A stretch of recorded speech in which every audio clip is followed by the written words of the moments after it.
नमस्कार दोस्तों, स्वागत है आपका अपना यूट्यूब चैनल बीपीएस एजुकेशन में। आज हम बात करने वाले हैं सामान्य विज्ञान की।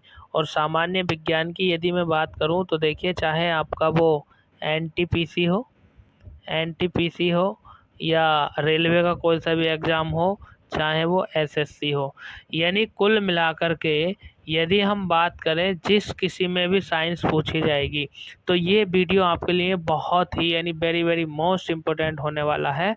आप हर भर्ती प्रक्रिया या नौकरी के लिए आपको साइंस की ज़रूरत पड़ती है, तो इसको पढ़ लेना। और बहुत जल्दी बहुत कम समय में वन शॉट वीडियो में पूरा साइंस आपका मैं कवर कराने वाला हूं। तो चलिए देर किस बात की, शुरुआत करते हैं आज के सेशन की। सबसे पहले हम बात करते हैं कि जो हमारे प्रश्न बनते हैं वो कैसे बनते हैं, किस प्रकार से बनते हैं, ठीक है ना। इसकी मैं बात करने वाला हूँ। तो चलिए सबसे पहले पहले क्वेश्चन की हम बात कर लेते हैं। पहला क्वेश्चन हमारा इस प्रकार है, एक मिनट थोड़ा स्लाइड छोटा कर लेते हैं। हाँ जी,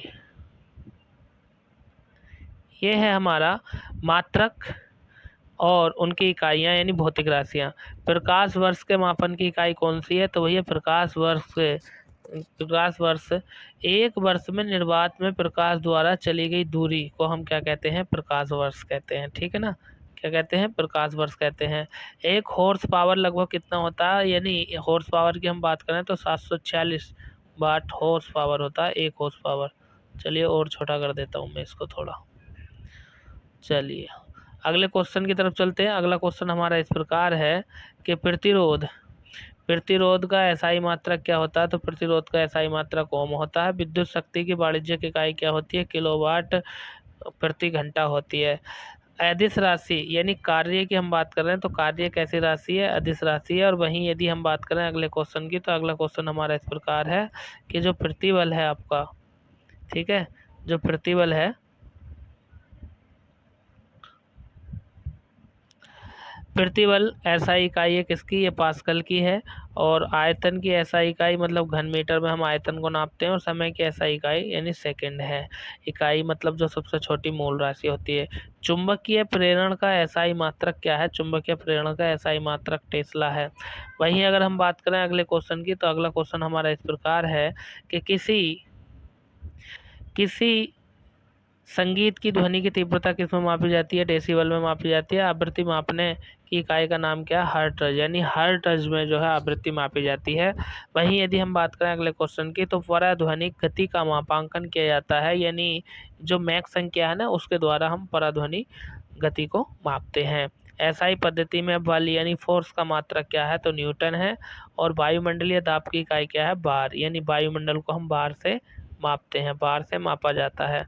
अगले क्वेश्चन की यदि मैं बात करूं तो इस प्रकार है कि कार्य कार्य तथा ऊर्जा की इकाई क्या है? ये जूल है, जूल प्रति सेकंड होता है। और गतिशील श्यानता की ऐसा इकाई क्या है? तो ये पास्कल सेकंड है। शक्ति का मात्रक क्या होता है? जूल प्रति सेकंड होता है, ठीक है। अगले क्वेश्चन की बात करते हैं हम। अगला क्वेश्चन हमारा इस प्रकार है कि अगली स्लाइड पर आ जाते हैं। अगला क्वेश्चन हमारा इस प्रकार है कि दाब की इकाई क्या है? तो भैया दाब की इकाई है पास्कल। और बिजली में करंट का एसआई यूनिट क्या है? एम्पियर, यानी करंट का जो एसआई मात्रक होता है वो एम्पियर है। एम्पियर में नापी जाती है विद्युत धारा। और यदि हम बात करें माप इकाइयों की, सीजीएस पद्धति प्रणाली की परिभाषा क्या है? सी से हो गया सेंटीमीटर, जी से हो गया ग्राम, और एस से हो गया सेकेंड, ठीक है। और अगले क्वेश्चन की यदि हम बात करें तो वो इस प्रकार है कि एक वाट घंटा बराबर है किसके? ठीक है, तो एक वाट घंटे की यदि हम बात करें तो ये होता है 300 यानी 3600 जूल, 3600 जूल। 1 किलो वाट, ठीक है, 1 किलो वाट बराबर होता है किसके? तो 1 किलो वाट बराबर होता है 1 जूल प्रति कूलम के। कार्य, गतिज ऊर्जा तथा स्थितिक ऊर्जा ये कैसी राशि है? ये अदिश राशि है। वही हम बात करें वह भौतिक मात्रा जिसका आयाम आयाम मतलब बीमा ml/t/2 t/-2, ठीक है, ये किया गया कार्य की बीमा है। तरंग दैर्ध्य किसकी इकाई है? मीटर की इकाई है भैया तरंग दैर्ध्य। चलिए अगले क्वेश्चन की तरफ बढ़ते हैं। अगला क्वेश्चन हमारा इस प्रकार है।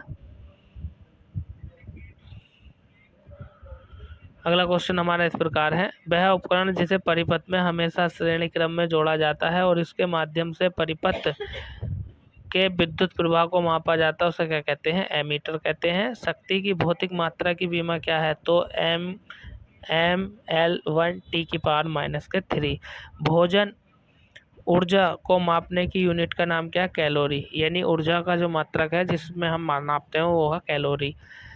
समान भौतिक मात्रा की इकाइयों में प्रतिबल करता है, प्रतिबल जो है जूल एवं कैलोरी के प्रति कार्य करता है। विद्युत विभव के संदर्भ में सही कथन क्या है? विद्युत विभव एक अदिश राशि है। और यदि हम बात करें रिगेलमैन स्केल का प्रयोग के घनत्व के क्या, यानी जो धुआं होता है ना, धुएं को मापने के लिए रिगेलमैन स्केल का प्रयोग किया जाता है। इसी से पता चलता है कि कहाँ कितना प्रदूषण है, कितना प्रदूषण नहीं है। अगले क्वेश्चन की तरफ चलते हैं। अगला क्वेश्चन हमारा इस प्रकार है कि तेल का एक बैरल कितना होता है? यानी जो तेल होता है उसका एक बैरल होता है 159 लीटर, यानी 159 लीटर का एक बैरल होता है। चंद्रमा की सतह से एक चट्टान को पृथ्वी पर लाया जाता है, इसका भार बदल जाएगा परंतु द्रव्यमान नहीं बदलेगा। ठीक है ना, जब चंद्रमा की सतह से पृथ्वी पर कोई चीज़ लाते हैं तो वजन में परिवर्तन मिलता है, द्रव्यमान में नहीं मिलता। आगे हम बात कर रहे हैं कि विस्थापन जो है कैसी राशि है? विस्थापन एक सदिश राशि है। माप की वह इकाई जिसको 0.39 से गुणा करने पर इंच में प्राप्त होता है वो होता है सेंटीमीटर। इलेक्ट्रॉन वोल्ट इकाई है किसकी? तो ऊर्जा की इकाई है। वहीं मेगावाट बिजली के मापन में प्रयोग किया जाता है, वो विद्युत उत्पादन में प्रयोग किया जाता है। अगले क्वेश्चन की ओर चलते हैं। अगला क्वेश्चन हमारा इस प्रकार है, अगला क्वेश्चन इस प्रकार है हमारा कि 1 किलोवाट घंटा का मान कितना होता? 3.6 इंटू 10⁶ जे का मतलब है जूल। हवाई जहाज तथा पोतों की गति यानी नोट प्रदर्शित की जाती है। 100 नोट की गति होगी 115 मील प्रति घंटा के बराबर होगी। वायु की गति किस में मापी जाती है? एमिनोमीटर से वायु की गति मापते हैं। और दूरी इकाई नहीं है किसकी? वर्ग मील की नहीं है। वेक्टर परिणाम मतलब ये बल का है।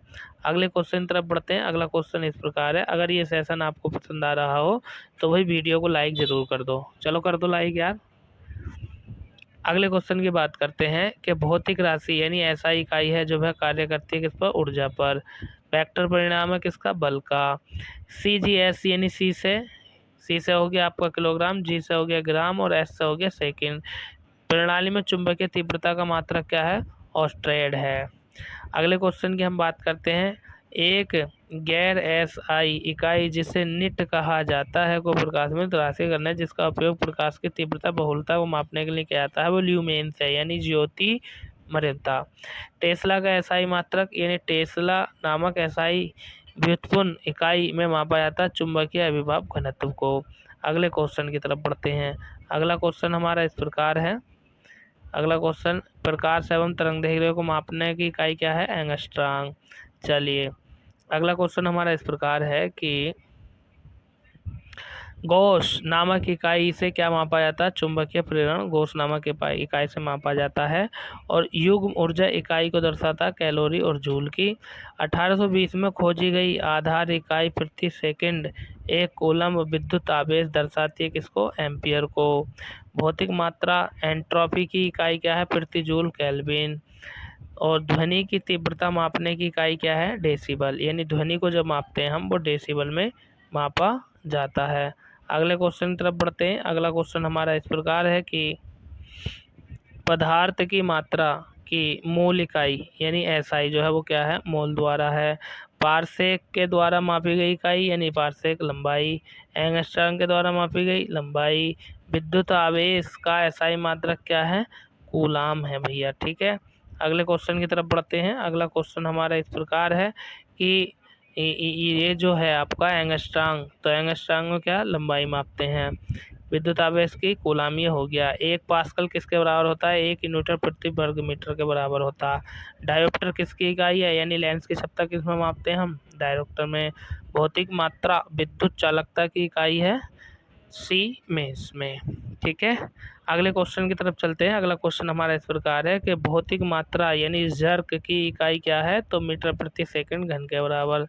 चलिए आगे चलते हैं अगले क्वेश्चन की तरफ। अगला क्वेश्चन हमारा इस प्रकार है कि आपका भौतिक मात्रा चुंबकीय प्रवाह की इकाई है, ये किसकी है, वेबर की। भौतिक मात्रा चुंबकीय क्षेत्र की ताकत किसमें मापी जाती है, एम्पियर प्रति मीटर में। भौतिक मात्रा प्रेरत्व किसकी इकाई है, ये किसने दी, हेनरी ने, हेनरी की इकाई है। भौतिक मात्रा यंग मापक किसको कहा जाता है, पास्कल को। भौतिक मात्रा यानी ऊष्मा क्षमता, ठीक है ना, ये किसमें मापी जाती है, जूल प्रति केल्विन में। ठीक है, अगले क्वेश्चन तरफ चलते हैं। अगला क्वेश्चन हमारा इस प्रकार है कि भौतिक मात्रा यानी धारिता, कैपेसिटेंस, ये किसके द्वारा, किसकी इकाई है, फैराडे की। भौतिक मात्रा रेडियोधर्मी गति की इकाई किसकी है, बेकुरल की। भौतिक मात्रा संवेग किसकी इकाई है, न्यूटन सेकंड की। भौतिक मात्रा यानी ज्योति की इकाई क्या है, ये लक्स है। अगले क्वेश्चन की हम बात करते हैं, जो कि इस प्रकार है, आपको स्क्रीन पर दिखाई दे रहा होगा, और वो ये है कि जो मतलब आपका भौतिक मात्रा की इकाई पास्कल नहीं है, क्या है, जड़त्वाघूर्ण। द्रव्यमान की अगर हम बात करें, द्रव्यमान की एसआई इकाई क्या है, किलोग्राम। ठीक है, और वहीं एसआई इकाई की अंतर्राष्ट्रीय प्रणाली किसकी है, ये मीटर की है। ठीक है, अगले क्वेश्चन की तरफ चलते हैं भाई। अगले क्वेश्चन की यदि हम बात करें तो ये इस प्रकार है कि ऊष्म गति की तापक्रम का मूल एसआई मात्रक क्या है, केल्विन। भौतिकी में दाब का सूत्र क्या है, बल प्रति क्षेत्रफल, यानी बल बटे क्षेत्रफल। निम्न राशि की इकाई का नाम ब्लेज पास्कल के नाम पर रखा गया, किसका, दाब का। टॉर मात्रक है किसका, दाब का। निम्नलिखित निम्न मात्रक वही मात्रा मापते हैं जो एसआई यानी पास्कल द्वारा दी गई थी, टॉर। निम्न राशि की समय की क्या मापक यानी डेसीमीटर की बार दिखाई देती है, त्वरण की हम बात करते हैं, तो इसका आंसर हो जाएगा त्वरण। चलिए अगले क्वेश्चन की हम बात कर लेते हैं। अगला क्वेश्चन हमारा इस प्रकार है कि ऊष्मा की मात्रा की एसआई इकाई क्या है, जूल। एटीएम और वार के बीच संबंध क्या है, एक एटीएम, ठीक है ना, एक एटोमेटिक टाइम मशीन यानी 1.013 वार। ठीक है, 1 पाउंड कितने ओस के बराबर होता है, 16 ओस के। मोहस पैमाने का प्रयोग किया जाता है खनिजों की कठोरता को मापने के लिए। 1 नैनोमीटर किसके तुल्य होता है, तुल्य का मतलब बराबर, यानी 10 की घात -9 के बराबर होता है 1 नैनोमीटर। अगले क्वेश्चन तरफ बढ़ते हैं। अगला क्वेश्चन हमारा इस प्रकार है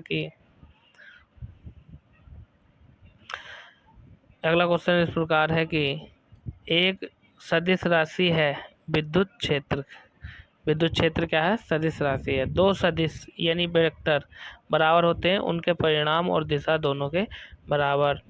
वह मात्रा या घटना जिसके 2 स्वतंत्र गुण यानी परिणाम और दिशा होते हैं, वो क्या कहलाती है, सदिश। यानी परिणाम और दिशा जिसके हों वो सदिश, और जिसमें दिशा नहीं है वो क्या है, अदिश। निम्न भौतिक मात्राओं में एक अदिश राशि है, यानी यंग का मापक। ठीक है, भौतिक मात्रा में एक अदिश राशि है, यंग का मापक, और एक अदिश राशि नहीं है। इस क्वेश्चन का आंसर हो जाएगा बलागुण। अब चलिए आगे चलते हैं हम। आगे यदि हम बात करें तो आगे यहाँ पर जैसे कि आप देख पा रहे होंगे क्या दिया है, यहाँ पर दिया है, इधर सूची 1 है, इधर सूची 2 है, और बिल्कुल सही मिलाए हुए हैं। ये क्या है, मिलाए हुए कि ये मात्रा है दाब, और दाब का एसआई मात्रक पास्कल, लेंस की क्षमता डायोप्टर, ऊष्मा की मात्रक जूल, और रेडियो एक्टिव पदार्थ की सक्रियता बेरिकल। ठीक है, वैसे ही नीचे भी सूची दी है इसकी। यदि हम बात करें तो इसे भी एक बार देख लेते हैं, जो कि इस प्रकार है। ये दाब हो गया पास्कल, शक्ति यानी बल न्यूटन, तापक्रम केल्विन, और ऊर्जा का मात्रक क्या है, जूल। वैसे ही एनीमोमीटर, ठीक है, ये एनीमोमीटर से क्या मापते हैं हम, वायु की गति। आगे चलते हैं, देखिए आगे यदि हम बात करें तो ये इस प्रकार है कि जो एमीटर है इससे हम क्या नापते हैं, विद्युत धारा, और टैकोमीटर से घूर्णन की गति, और पायरोमीटर से उच्च ताप हम मापते हैं। आगे चलते हैं लगभग यदि हम बात करें तो काफ़ी क्वेश्चन हम कर भी चुके हैं, और उन क्वेश्चनों की यदि हम बात करें तो आपको सारे समझ में आ रहे होंगे, क्योंकि 1 शॉर्ट वीडियो और क्विक रिवीजन की हम बात कर रहे हैं। ठीक है, चलिए इधर दिया है राशि का नाम और इधर दिया है उसकी इकाई। यानी उच्च वेग की इकाई क्या है, वेग। तरंग दैर्ध्य की एंगस्ट्रॉम। दाब की क्या है, पास्कल। और ऊर्जा की इकाई क्या है, वह है जूल। वहीं यदि हम बात करें नीचे भी देखो, अगली स्लाइड की हम बात करें तो एक तरफ भौतिक राशि दी है और दूसरी तरफ उसके संबंधित इकाई दी है। ठीक है, चलिए त्वरण राशि है, इसकी इकाई क्या है, मीटर प्रति सेकंड। बल की है न्यूटन और कृत कार्य की है जूल। मतलब भौतिक इकाई जिसमें मापे जाते हैं आवेग की है न्यूटन प्रति सेकंड। वहीं हम बात करें क्यूसेक की है, द्रव के प्रवाह की दर मापते हैं। बाइट से कंप्यूटर की और रिएक्टर से मांगते हैं हम भूकंप की तीव्रता। ठीक है, आगे चलिए भाई। आगे यदि हम बात करें तो वो इस प्रकार है कि जो बार है ये किसकी इकाई है, दाब की। वहीं हम बात करें तो तरंग दैर्ध्य जो है, तरंग दैर्ध्य किस में मापते हैं, एंगस्ट्रॉम में। ऊर्जा जूल में मापते हैं। ध्वनि की तीव्रता डेसिबल में। आवृत्ति किस में मापी जाती है, हर्ट्ज में। अगली स्लाइड की हम बात कर रहे हैं जो कि इस प्रकार है कि इधर इकाई दी है और इधर दिया प्रचलन। यानी बाट किसकी इकाई है, सस्ती की। नोट किसके, समुद्री जहाज की गति मापी जाती है नोट में। नोटिकल मील ये नौ संचालन की दूरी मापने के लिए। और कैलोरी ऊष्मा को मापने के लिए की जाती है। अब हम बात करते हैं, नेक्स्ट टॉपिक आ गया हमारा भौतिक से, यानी विभिन्न मापक यंत्र। यानी किस चीज़ से किस चीज़ को हम मापते हैं। तो द्रव्यों का घनत्व जो मापते हैं वो पिग्नोमोमीटर से मापते हैं। वायुमंडल की आर्द्रता किसमें नापते हैं, हाइग्रोमीटर में मापते हैं। दूध का घनत्व किसके मापते हैं, लैक्टोमीटर के द्वारा दूध का घनत्व मापा जाता है। अगले क्वेश्चन की बात करते हैं जो इस प्रकार है क्या कि रेडियोधर्मिता किस चीज़ में मापी जाती है, गीगर मुलर काउंट के द्वारा। और सागर की गहराई यानी समुद्र की गहराई जो मापी जाती है वो किससे, फैथोमीटर या फैदोमीटर के द्वारा मापी जाती है। अगले क्वेश्चन की हम बात करते हैं जो कि इस प्रकार है कि टर्मिनल डॉप्टर वेदर डरार, ठीक है ना, TDWR, जो खराब मौसम होता है ना, खराब मौसम में हवाई जहाज़ों को उतारने के लिए ये होता है। ठीक है, आगे वह यंत्र जिसका उपयोग अवशोषित विकास यानी ऊर्जा के लिए किया जाता है तो वह है कैलोरी मीटर। वर्षा मापने के लिए हम रेन गेज का प्रयोग करते हैं। अगले क्वेश्चन की तरफ चलते हैं। अगला क्वेश्चन हमारा इस प्रकार है कि हवा के बल और वेग को मापने के लिए एनीमोमीटर का प्रयोग किया जाता है। BMI की गणना यानी वजन के लिए की जाती है। अन्वेषण के द्वारा झूठ पकड़ने के लिए जो प्रयोग की जाती है उसे क्या बोलते हैं, नार्को टेस्ट बोलते हैं, यानी ब्रेन मैपिंग टेस्ट हम बोल देते हैं। और या इसी को हम बोलते हैं पॉलीग्राफी। ठीक है ना, पॉलीग्राफी कहते हैं या हम ब्रेन मैपिंग टेस्ट कहते हैं, नार्को टेस्ट कहते हैं, यानी झूठ बोलने की मशीन होती है। आगे अगले क्वेश्चन की हम बात करते हैं जो कि इस प्रकार है कि आपका जो है मतलब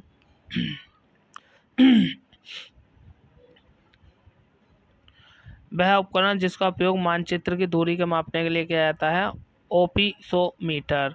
वायुमंडल यानी वायु दाब मापने के लिए हम बैरोमीटर का प्रयोग करते हैं। अति सूक्ष्म समय अंतराल यानी नैनो सेकंड के लिए हम परमाणु घड़ी का प्रयोग करते हैं। और ये पायरोमीटर क्या कहा जाता है, विकिरण तापमापी को पायरोमीटर कहा जाता है। ठीक है, अगले क्वेश्चन की तरफ चलते हैं जो कि हमारा इस प्रकार है कि 1500 एंगस्ट्रॉम सेंटीग्रेड से अधिक ताप मापन हेतु प्रयोग किया जाता है किसका, पायरोमीटर का। अत्यधिक उच्च ताप को मापने के लिए पायरोमीटर का प्रयोग किया जाता है। वह थर्मामीटर जो 2000 डिग्री सेंटीग्रेड हेतु उपयुक्त है वह कौन सा, पूर्ण विकिरण पायरोमीटर है। सोनार अधिकतर प्रयोग किया जाता है किसके, तो देखिए जो सोनार होता है, जो नौ संचालक होते हैं ना, समुद्र में जो तूफान आते हैं उनका पता लगाने के लिए इसका प्रयोग करते हैं, यानी वायु नौसेना यानी जल सेना के द्वारा। भूकंप की तीव्रता किसमें मानते हैं, स्फेगोग्राफ द्वारा। ठीक है, स्फेमोग्राफ द्वारा भूकंप की तीव्रता मापते हैं। कलाई घड़ी यानी जो हाथ में घड़ी बांधते हैं, प्रदर्शन युक्ति पॉकेट कैलकुलेटर में प्रयुक्त होता है द्रव क्रिस्टल। ठीक है ना, अगले क्वेश्चन की तरफ चलते हैं भैया। अगला क्वेश्चन हमारा इस प्रकार है कि रक्त दाब मापने का यंत्र, यानी रक्त दाब जो होता है जिससे हम BP नापते हैं तो ये होता है स्फिग्मोनोमीटर। ठीक है ना, रक्त का दाब मापते हैं। डॉक्टर द्वारा प्रयुक्त होने वाले स्टेथोस्कोप ठीक है ना। तो ये ध्वनि तरंगों का अन्वेषण किया जाता है। आगे एक्सेनोमीटर, ठीक है ना, यानी पौधों की वृद्धि को मापने का पता जो करते हैं एक्सोनोमीटर के द्वारा करते हैं। और पारे का साधारणतः तापमापी यंत्र जो होता है वो उच्च संचालक शक्ति का होता है। अगले क्वेश्चन की तरफ चलते हैं हमारा, जो कि इस प्रकार है कि ये यानी वस्तु की ऊंचाई मापने के लिए प्रयुक्त होता है। तो एक सैक टेस्ट, ठीक है ना, सैक्स टेस्ट। प्रकाश की तीव्रता मापने का उपकरण क्या है भैया? तो लक्सीमीटर, ठीक है। आगे चलते हैं। देखिए, यदि मैं बात करूं आपको, तो इस वीडियो में मैं आपको भौतिक विज्ञान, रसायन विज्ञान और जो है आपका जीव विज्ञान तीनों ही कंप्लीट जो है रिवाइज करा दूंगा। लेकिन आपने करना यह है कि आराम से अपने वन शॉट क्विक रिवीजन आप करते रहें। आप देखेंगे कि चीज़ें बहुत जल्दी आपके कंट्रोल में आ जाएंगी, ठीक है। चलिए अगले क्वेश्चन की तरफ चलते हैं। अगला क्वेश्चन हमारा इस प्रकार है कि आमतौर पर समुद्र की गहराई मापी जाती है फैथम में। झूठ बोलने का पता लगाने के लिए पॉलीग्राफ सवालों को दिए जाने का मापकर्ता मस्तिष्क की सक्रियता है, हृदय की गति से पता लगता। यानी जो झूठ बोलने या पॉलीग्राफ टेस्ट होता है, नार्को टेस्ट होता है, तो उसका पता किस चीज़ का चलता? मस्तिष्क की सक्रियता, यानी कितना सटीक जवाब देता है, और हृदय की जो धड़कन होती है वह है। डॉक्टर के स्टेथोस्कोप की ध्वनि बढ़ जाती है, इसका कारण है ध्वनि का परावर्तन। और सोनोग्राफ तरंगों का पता प्रस्रव्य तरंगों से लगता है। और फेम्टो का अर्थ क्या होता है? 10⁻15। वहीं विंड वेन यंत्र निर्धारित करता है पवन की दिशा को, ठीक है। अगले क्वेश्चन की तरफ चलते हैं, जो कि हमारा इस प्रकार है कि पानी के अंदर ध्वनिक संकेतों का पता लगाने के लिए क्या प्रयोग करते हैं हम? हाइड्रोफोन। रोमर पैमाने के द्वारा क्या पता किया जाता है? तापमान। उपकरण का प्रयोग विद्युत प्रवाह के मापन के लिए किया जाता है, चाहे वह दृष्टि धारा हो या प्रत्यावर्ती। तो एमीटर एक उपकरण है जिसका प्रयोग विद्युत सर्किट में दो बिंदुओं के द्वारा विद्युतीय विभवांतर में किया जाता है। तो वोल्ट मीटर। अगला क्वेश्चन है हमारा, जो कि इस प्रकार है, ठीक है। अच्छा, अगर क्लास आपको पसंद आ रही हो और आप जब भी क्लास को देखें तो एक बार जो है ना कमेंट बॉक्स में थैंक यू सर या वेरी गुड सर जरूर लिख देना। हाँ जी, अगले क्वेश्चन की हम बात कर रहे हैं, जो कि इस प्रकार है कि शरीर के भीतर मुख्य रूप में हृदय, फेफड़े, उससे उत्पन्न होने वाली ध्वनियाँ सुनने के लिए जो प्रयोग किया जाता है चिकित्सा उपकरण जिसको डॉक्टर लगा लेता है, जिसे आला बोलते हैं, वो होता है स्टेथोस्कोप। एक निश्चित स्तर पर ऊपर किसी विमान की ऊंचाई का पता लगाने के लिए किसका प्रयोग करते हैं? अल्टीमीटर का, ठीक है ना। पाइप में बहने वाले द्रव के प्रवाह और गति की दर को हम जो है नापते हैं किस उपकरण से? तो बेंचुरीमीटर से।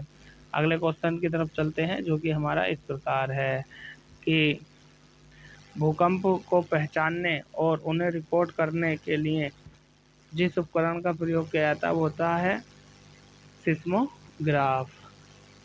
अगले हम बात कर रहे हैं एक मौसम संबंधी उपकरण जिसमें एक कीप आकार का वाहक यंत्र है जो कि ट्यूब में जुड़ा होता है। इसका प्रयोग समय और क्षेत्रफल वर्षा के मापन में किया जाता है। तो ये होता है वर्षा गेज, यानी वर्षा के बारे में पता लगाने के लिए वर्षा गेज का प्रयोग हम करते हैं।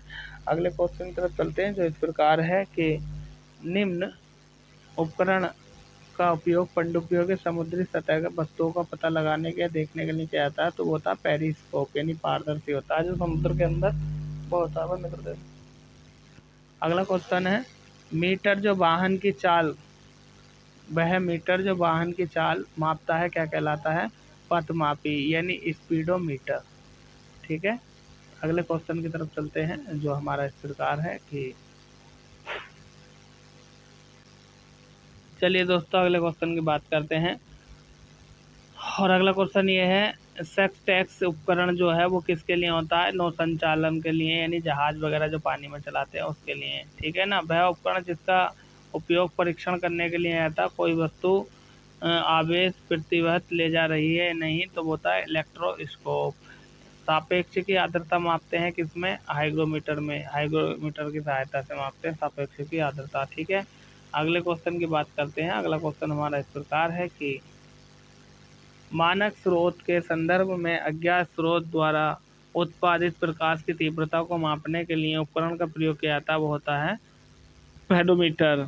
वर्षा मापने के लिए हाइटोमीटर। रेडियोमीटर मापन करता है किसका, गैस के आयतन का। और व्यूफोर्ड सैकल पैमाना जो है ना, ये क्या काम करता है, ये हवा की गति को मापता है। और स्फेग्नोमीटर ये क्या करता है, धमनियों को रक्त को मापने का काम करता है। सूर्य की फोटोग्राफी के लिए उपकरण का प्रयोग किया जाता है स्पेक्ट्रोहीलियोग्राफ। ठीक है, अगले क्वेश्चन की तरफ चलते हैं जो हमारा इस प्रकार है कि आपका जो मतलब ये है रक्त दाब का पता लगाने के लिए संवेदी ग्राहक या रिसेप्टर क्या है, तो वो मेकानो रिसेप्टर है। अगले क्वेश्चन की हम बात करते हैं कम तापमान को मापने का यंत्र जो है ना, यानी जो कम तापमान होता है उसको मापा जाता है किसमें, क्रायोमीटर में। अगले क्वेश्चन की तरफ चलते हैं जो हमारा इस प्रकार है कि किए गए काम को मापने के यंत्र को क्या कहा जाता है, आर्गोमीटर। विकिरण के सभी प्रकारों यानी अल्फा, बीटा और गामा जो किरणें होती हैं उनकी माप के लिए प्रयोग किया जाने वाला उपकरण कौन सा है, गीगर काउंट। आगे बात कर रहे हैं आकाश या समुद्र की नीलिमा को मापने के लिए साइनोमीटर का प्रयोग किया जाता है। समय को मापने के लिए क्रोनोमीटर का प्रयोग किया जाता है। प्रकाश की तीव्रता किसमें मापते हैं, ल्यूसीमीटर में मापते हैं। अगले क्वेश्चन की बात करते हैं जो हमारा इस प्रकार है कि विशिष्ट गुरुत्व को मापने के लिए इस्तेमाल किया जाता है एरोमीटर का। हम दूध का विशिष्ट गुरुत्व मापते हैं हाइड्रोमीटर से। और विद्युत परिपथ में धारा का पता लगाने के लिए किसका प्रयोग करते हैं, गैल्वेनोमीटर का। विद्युत प्रतिरोध को मापने के लिए हम ओम मीटर का प्रयोग करते हैं। आगे देखिए कुछ सूचियाँ दी हैं और इनका बिल्कुल मैंने सही सही मिलान लिखा है यहाँ पर, आप लोग देख लीजिएगा क्या कि जो एमीटर है इससे क्या मापते हैं, विद्युत धारा। हाइग्रोमीटर से मापन की साध्यता। बैरोमीटर से दाब मापते हैं। स्प्रिंग तुला से भार मापते हैं। अगले क्वेश्चन की तरफ चलते हैं जो कि हमारा इस प्रकार है स्टेथोस्कोप से हम हृदय की गति सुनते हैं। और स्फेग्नोमीटर से रक्त का चाप यानी बीपी। और कैरेटोमीटर से हम क्या मापते हैं, सोने की शुद्धता का पता लगाया जाता है। कैरेट है ना, 24 कैरेट का है, कितने कैरेट का है। लक्स मीटर से हम प्रकाश की तीव्रता मापते हैं। एनीमोमीटर से वायु का वेग मापते हैं। स्फेगोग्राफ से भूकंप की तीव्रता को हम मापते हैं। आगे चलते हैं दोस्तों, ठीक है। यदि ये वीडियो आपको पसंद आ रहा हो तो चैनल को सब्सक्राइब जरूर कर देना मेरे प्यारे, इतना तो कर ही लोगे मेरे लिए, कर दो बच्चा, सब्सक्राइब कर दो चैनल को। बैरोमीटर से वायुमंडलीय दाब मापते हैं। हाइग्रोमीटर से हम वायुमंडल की आर्द्रता मापते हैं। अब हम बात करते हैं यांत्रिकी गुरुत्व और अधीन उनके गतियाँ। जैसे पहला क्वेश्चन है ढालू सड़क, पत्थर लुढ़कना ऊर्ध्वाधर की ओर उठने से अधिक आसान होता है क्योंकि पत्थर के लुढ़कने में किया गया कार्य उठाने की अपेक्षा कम होता है।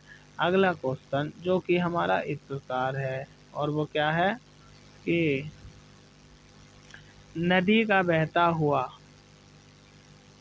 जल कौन सी ऊर्जा है, गतिज ऊर्जा।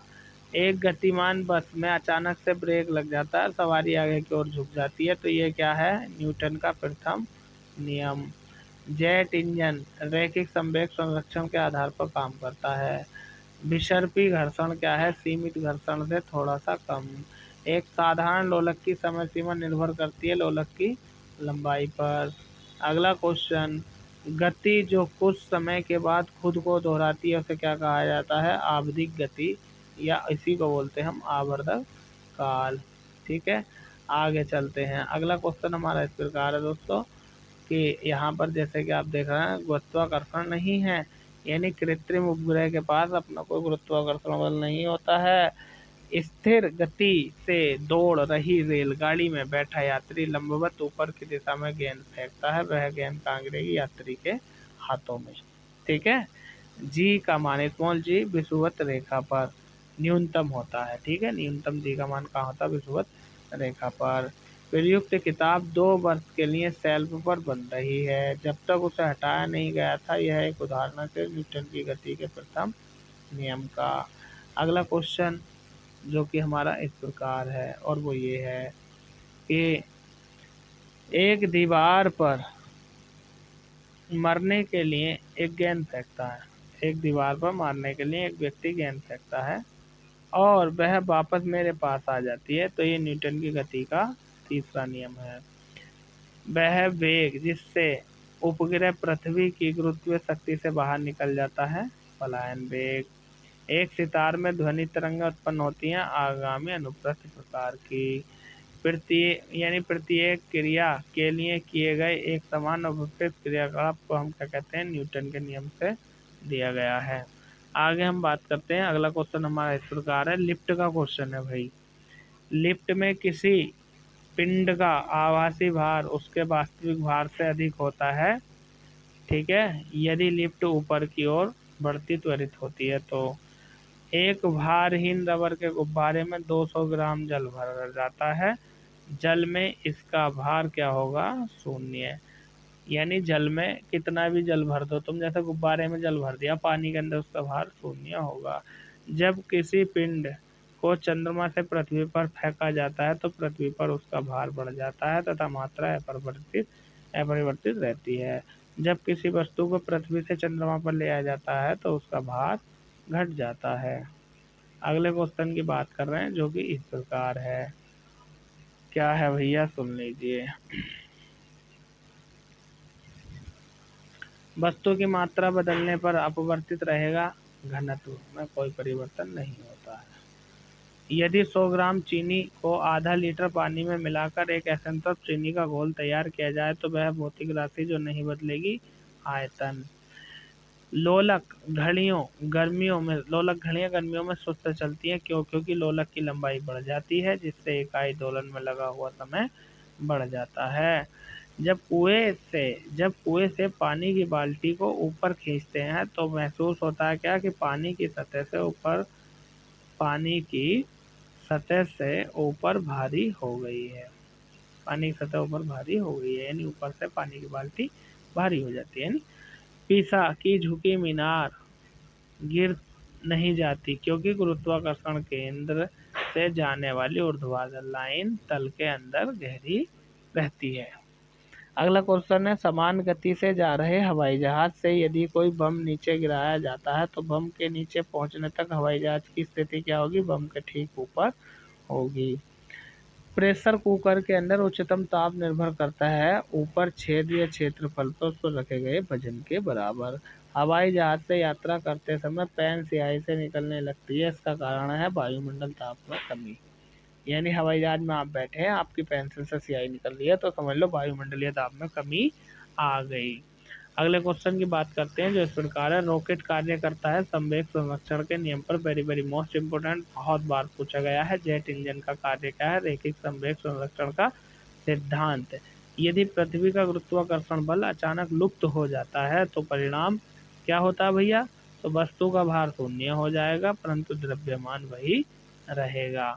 अगले क्वेश्चन की बात करते हैं जो कि इस प्रकार है कि यदि पृथ्वी और सूर्य की दूरी जो है उनके स्थान पर दुगनी हो जाए तो सूर्य द्वारा पृथ्वी पर गुरुत्वाकर्षण बल पड़ता रहेगा, क्या होगा, यानी अब जितना है उसका 4 गुना आगे हो जाएगा।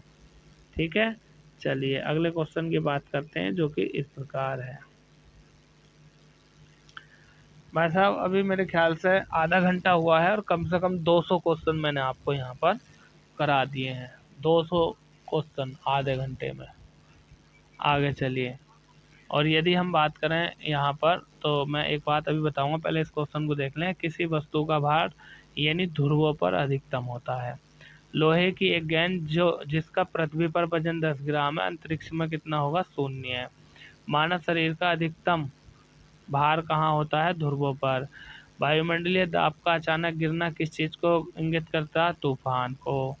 यानी अगर वायुमंडल का दाब अचानक गिर जाता है तो समझ लो तूफान आने वाला है। एक व्यक्ति स्थिर जल में नाव में खड़ा है, यदि वह किनारे की ओर चले तो नाव क्या होगा, किनारे से दूर बढ़ेगी। ठीक है, ये तो सब जानते ही हैं। अगले क्वेश्चन की तरफ चलते हैं। अगले क्वेश्चन की यदि मैं बात करूं दोस्तों, 200 स्लाइड कराऊंगा तो मैं, और 200 में से अभी 14 स्लाइड सारी करा पाया हूं। ठीक है, आप बने रहो मेरे साथ, आपको मज़ा आ जाएगा। एक ही वीडियो में पूरा साइंस आपका कवर हो जाएगा। कुछ क्वेश्चन ऐसे भी हैं जो खास नहीं है, इम्पोर्टेंट नहीं है, उनको मैं छोड़ता चला जाऊंगा। और आप देख तो रहे हैं, आप वीडियो को रोककर देख सकते हैं, नोट भी कर सकते हैं, आप इसका पीडीएफ भी निकलवा सकते हैं। ठीक है। नदियों में पानी के बहाव का जिम्मेदार कौन है? घर्षण बल। पानी का अधिकतम घनत्व क्या है? पानी का घनत्व अधिकतम कब होता है? 4 डिग्री सेंटीग्रेड पर।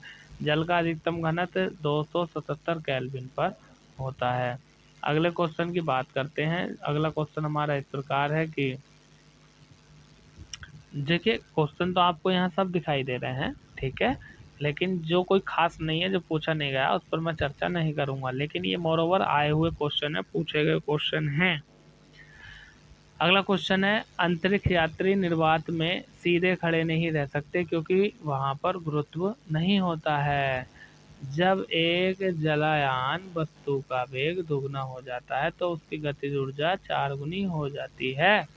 एक अंतरिक्ष यान में चक्कर लगा रहे हैं, एक सेब छोड़ा जाता अंतरिक्ष से, तो अंतरिक्ष यान के साथ साथ उसकी गति भी गतिमान हो जाएगी। अगले क्वेश्चन की तरफ चलते हैं। अगला क्वेश्चन की यदि हम बात करें तो इस प्रकार है, ये यहाँ का इस स्लाइड में, एक वस्तु उस समय स्थिर संतुलन में होती है जब एक समान वेग से वह चलती रहती है। ठीक है। अगले क्वेश्चन की हम बात करते हैं। आप वीडियो पुश करके सारे क्वेश्चन देख सकते हैं, पढ़ सकते हैं। ठीक है, चलिए। किए गए कार्य की दर क्या होती है? शक्ति होती है। अगले क्वेश्चन की बात करते हैं हम, जो कि हमारा इस प्रकार है, गिरते हुए नारियल,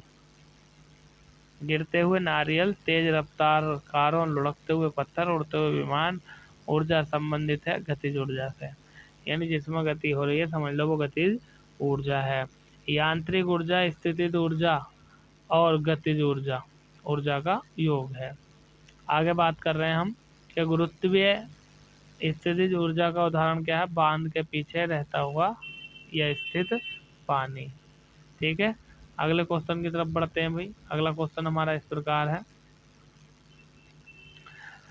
ऊर्जा रूपांतरण है जो प्रकाश संश्लेषण नामक क्रिया करता है, यानी प्रकाश का ऊर्जा का रासायनिक ऊर्जा, यानी प्रकाश ऊर्जा से रासायनिक ऊर्जा। पवन चक्की यानी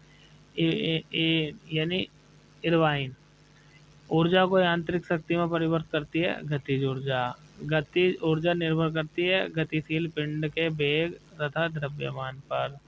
अगले क्वेश्चन की तरफ चलते हैं, जो हमारा इस प्रकार है कि किसी वस्तु के जड़त्व को उसके द्वारा मापा जाता है, यानी द्रव्यमान। अत्यधिक द्रव्यमान वाले पिंड उच्च जड़त्व के होते हैं। अगले क्वेश्चन की बात करते हैं, जो हमारा इस प्रकार है कि ये वाला ले लीजिए, ये वाला कई बार पूछा गया है। न्यूटन का नियम बल की परिभाषा होता है, यानी गति का दूसरा नियम। जड़त्व क्या है? वर्तमान स्थिति में होने वाले अपरिवर्तन विरोध को करने की प्रवृत्ति होती है, यही जड़त्व का नियम है। और न्यूटन की गति के प्रथम नियम को ही हम जड़त्व का या आघूर्ण का नियम कहते हैं। अगले क्वेश्चन की बात करते हैं, जो हमारा इस प्रकार है कि वो ये है कि एक तो फायरिंग के बाद पीछे हट जाती है, न्यूटन की गति का तीसरा नियम है ये। या जैसे हम कहते हैं कि बंदूक से हमने गोली चलाई और पीछे की ओर को झटका लगा या पीछे को हटी, तो न्यूटन की गति का तीसरा नियम है। आगे हम बात करें न्यूटन का जो पहला नियम है उसे क्या कहते हैं? जड़त्व का नियम भी कह देते हैं। तो न्यूटन की गति के, न्यूटन वैज्ञानिक है, उसने गति के 3 नियम दिए थे और तीनों ही नियम जो है बहुत ही महत्वपूर्ण है भैया, नोट कर लेना। एक सवाल बार बार पूछा हुआ है, बल का आयाम क्या है? mL/T⁴, यानी आयाम का मतलब होता है बीमा। ठीक है। अगला क्वेश्चन है, बल के परास का यानी 10⁻⁻16 क्या होता है? दुर्बल नाभिकीय होता है।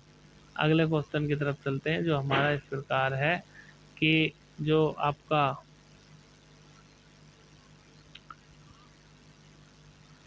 विज्ञान में किसी वस्तु पर लगने वाले धक्के या खिंचाव को क्या कहते हैं? हम बल कहते हैं।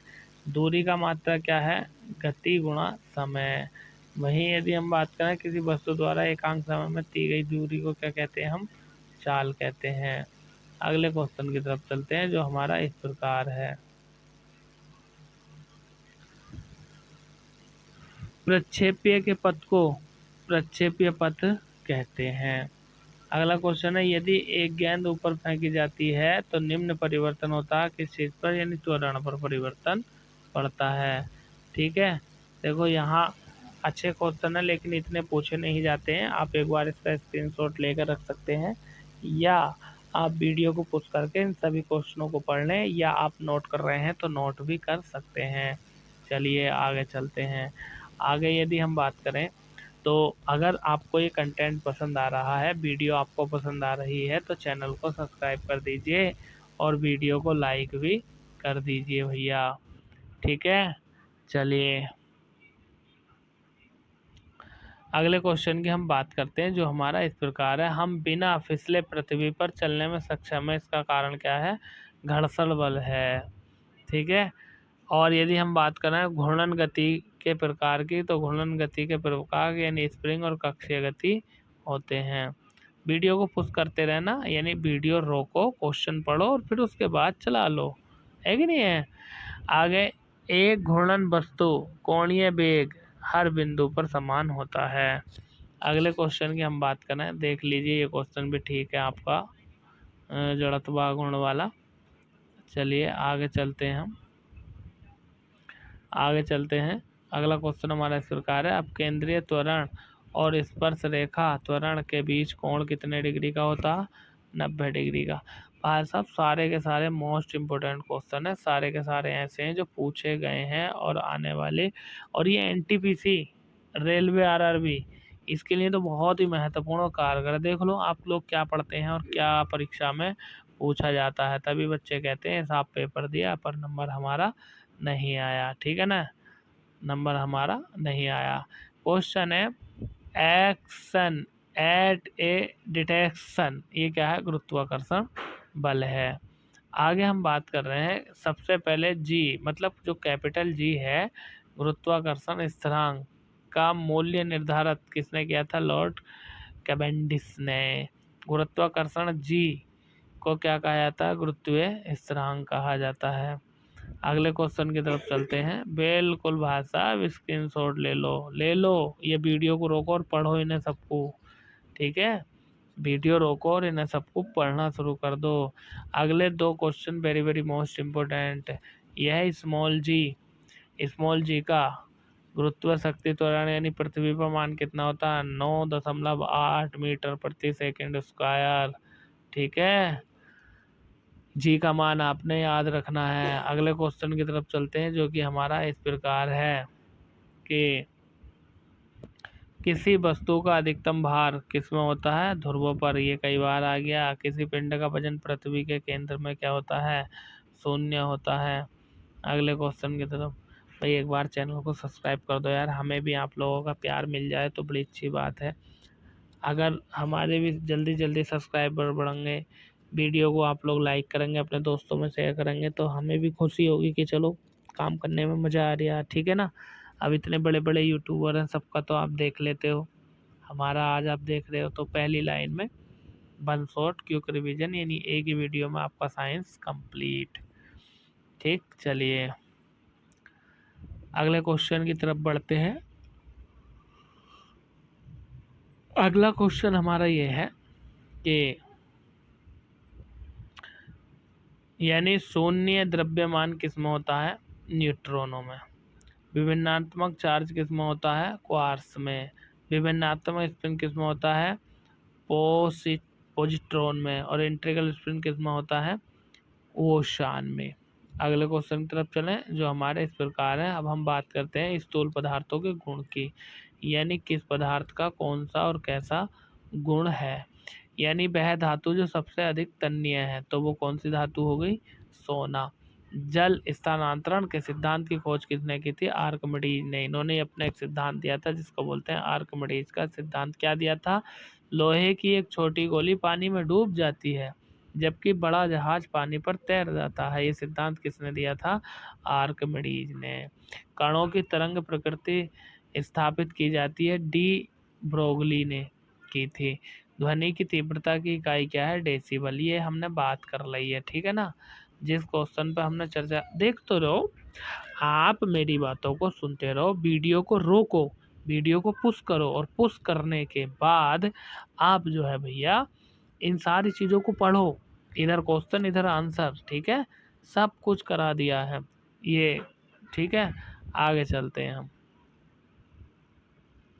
अगला क्वेश्चन हमारा इस प्रकार है कि अभी तो 19 ही स्लाइड हुई हैं, 200 स्लाइड करानी है आपको। लोहे की सुई पारे की सतह पर तैरती है, किसके कारण? पृष्ठ तनाव के कारण।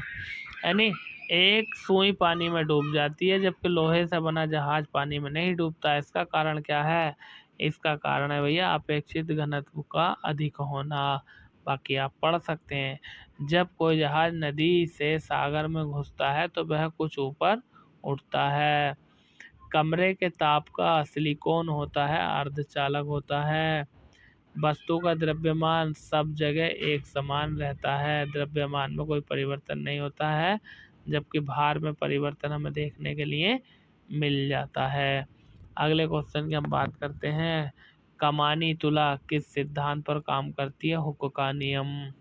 यानी किसी वस्तु में उत्पन्न विकृति उस पर लागू किए गए दबाव के सीधे समानुपाती होती है, और यही नियम किसका है? हुक का नियम है। हुक एक वैज्ञानिक का नाम है जिन्होंने ये नियम हमें सबको दिया था, ठीक है। अगले क्वेश्चन की बात करते हैं, जो कि इस प्रकार है कि किसी आदर्श द्रव की श्यानता जो होती है वो शून्य होती है। दीपक की बाती में तेल के ऊपर चढ़ने का कारण क्या है? केशिक क्रिया है। यानी तेल डिबिया में है या दीपक में है या चिराग में, लेकिन जल कहाँ रिया है? ऊपर। तो ये केशिका क्रिया कहलाती है। अगले क्वेश्चन की तरफ चलते हैं। देखिए, इसको पढ़ लीजिए जल्दी से। स्क्रीनशॉट में समझता हूँ ले लिया होगा। अगर आपने इसका स्क्रीनशॉट नहीं लिया है तो जल्दी से आप इसका स्क्रीनशॉट ले लीजिए। इसके बाद चलते हैं हम आगे। चलिए जल्दी से इसका भी स्क्रीनशॉट ले लीजिए, पढ़ लीजिए।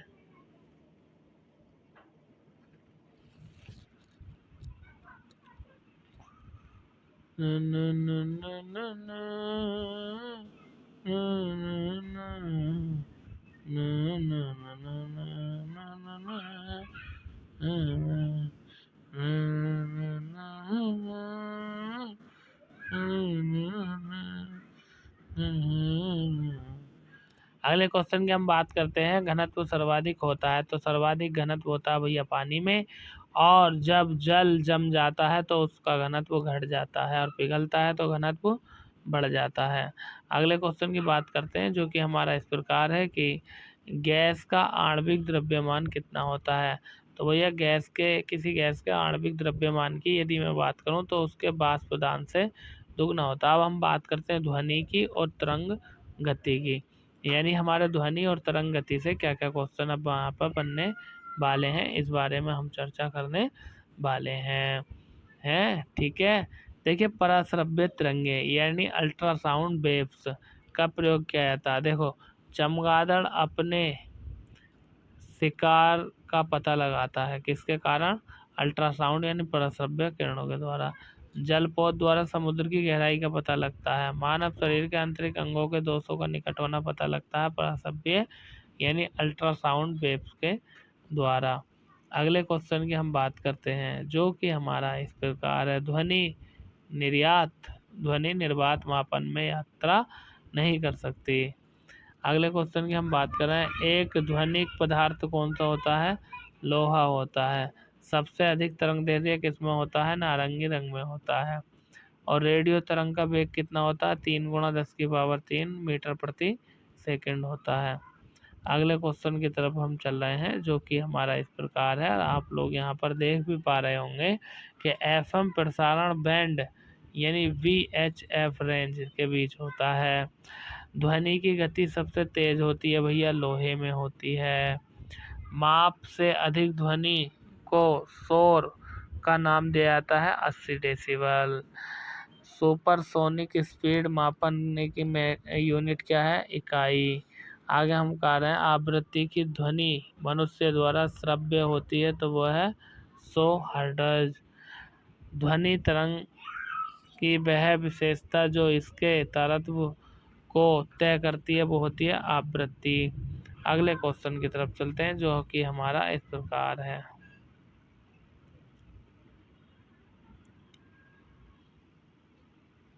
ठीक है, क्या है?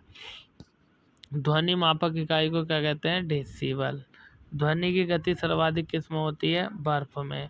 मनुष्य का कान सबसे सुग्राही होता है 10 यानी 1000 हर्ट्ज पर, और सुनने की क्षमता 1/10 या 1/सेकंड होती है।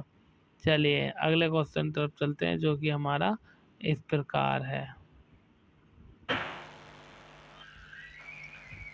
अगले क्वेश्चन की बात करते हैं जो इस प्रकार है कि दृष्टि की दृढ़ता होती है किसमें? यानी 1/16 सेकंड होती है दृष्टि की दृढ़ता। ठीक है। पराध्वनिक विमान उड़ते हैं यानी ध्वनि की चाल से अधिक चाल से, यानी जितनी विमान की ध्वनि होती है उससे अधिक चाल से वो उड़ते हैं। ध्वनि का एक महत्वपूर्ण अभिलक्षण यानी त्वरण निर्भर करता है किस पर? आवृत्ति पर। ध्वनि का वेग अधिकतम होता है तो वो स्टील में होता है। ठीक है। आगे हम बात करें दूर संचार के लिए प्रयुक्त तरंगे कौन सी होती है? माइक्रोवेव यानी सूक्ष्म तरंगे होती हैं। अगले क्वेश्चन की तरफ चलते हैं हम। जल्दी से स्क्रीनशॉट ले लो इसका। चलो वीडियो को देखो, जल्दी से पढ़ो पढ़ो भाई, बिना पढ़े काम चलेगा कैसे? वो टूटना दिल का क्या जाने, कभी मुंह मोड़ जाएंगे, छोड़ दो साथ गैरों का किसी दिन तोड़ जाएंगे। ना ना ना ना ना ना ना ना। पराश्रव्य वे ध्वनियाँ हैं जिनकी आवृत्ति 20,000 हर्ट्ज से अधिक होती है। सोनार से हम उपयोग करते हैं पराश्रव्य तरंगों का। ठीक है। ध्वनि का वेग अधिकतम होता है धातु में। अगले क्वेश्चन की तरफ हम चलते हैं जो इस प्रकार है। चमगादड़ अंधेरी रात में उड़ सकते हैं और बिना शिकार किए मतलब अपना शिकार भी कर सकते हैं। इसका कारण क्या? पराश्रव्य यानी पराध्वनि तरंगों को निकालते हैं और उन्हीं के द्वारा वो निर्देशित करते हैं। ठीक है। जितने भी ये कीड़ों को नष्ट कर सकती है कौन? पराश्रव्य ध्वनि यानी तरंगे। कपड़े धुलकर हटाए उन्हें साफ कर सकती हैं। बीमारियों के उपचार में प्रयोग किया जाता है। ठीक है। ये गुण पराश्रव्य तरंगों में है। सीटी स्कैन करने में प्रयोग में लाई जाती हैं एक्स किरणें। ठीक है। आगे अगले क्वेश्चन की तरफ चलते हैं।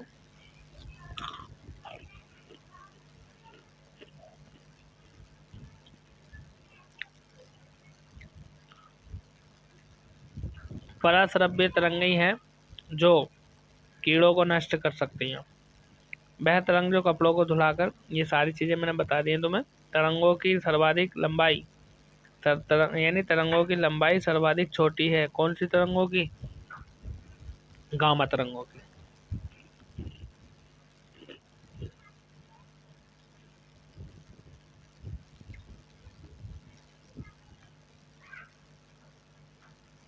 देखिए 20 स्लाइड पूरी हो चुकी है। 21वीं स्लाइड पर हम आ गए हैं। आवेग किसके तुल्य होता है? संवेग परिवर्तन के। संवेग परिवर्तन की दर क्या कहलाती है? बल कहलाती है। वहीं अगले क्वेश्चन की हम बात करें तो वो इस प्रकार है कि विद्युत चुम्बकीय तरंग नहीं है कौन सी? यानी जो आपकी कैथोड रे होती है विद्युत चुम्बकीय तरंग नहीं है। टीवी रिमोट कंट्रोल इंफ्रारेड तरंगों के ऊपर काम करता है। जो टीवी होती है उसका जो रिमोट होता है जिसको हम टीवी नियंत्रित करते हैं, या आज के समय में एलसीडी चलाते हैं रिमोट से, उसी के बारे में था ये। ठीक है। चाय पी रहा हूँ भाई। अगले क्वेश्चन की बात करते हैं जो इस प्रकार है। तरंग दैर्ध्य की सीमा 700 से 400 nm होती है और ये होती है प्रकाश, दृश्य प्रकाश में। किसी तरंग की प्रबलता उसके नियम के अनुपात होती है आयाम का वर्ग में। अगले क्वेश्चन की तरफ चलते हैं। अगला क्वेश्चन हमारा इस प्रकार है।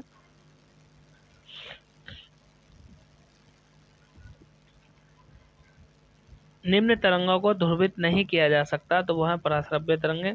अनुदैर्ध्य तरंगे यानी गैसीय माध्यम से गुजर सकती है ध्वनि तरंगे। और यदि हम बात करें तरंग की आवृत्ति एफ और आवर्तकाल टी के बीच क्या संबंध है, एफ इंटू टी बराबर 1, यानी एफ गुणा टी बराबर 1 आ जाता है। ठीक है, अगले क्वेश्चन की हम बात करते हैं। अगला क्वेश्चन हमारा इस प्रकार है।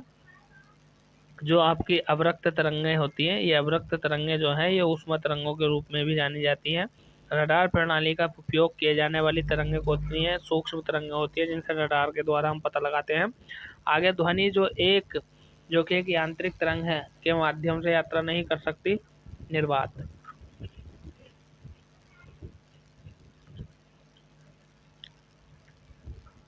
अगले क्वेश्चन की बात करते हैं जो कि इस प्रकार है कि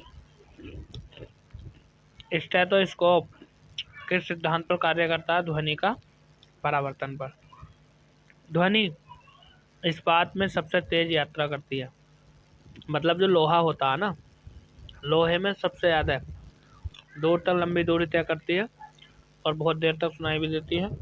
और यदि हम बात करें तो एक उदाहरण ये भी होता है कि ध्वनि की गुंजन सबसे ज़्यादा किसमें होती है, पीतल में। मंदिरों में जो घंटे लगे होते हैं, एक बार घंटा बजा दो उसके बाद बहुत टाइम तक टन, तो ये क्या है, पीतल में ध्वनि की गुंजन।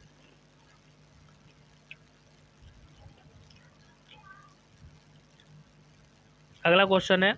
महिलाओं की तीखी आवाज़ किसके कारण होती है, तो उच्च आवृत्ति। मतलब महिलाओं की तीखी आवाज़ हो या पतली आवाज़ हो तो इसका कारण क्या है, उच्च आवृत्ति। उनकी आवृत्ति उच्च होती है, पुरुषों की कम होती है, इसलिए उनकी आवाज़ मोटी और भारी होती है।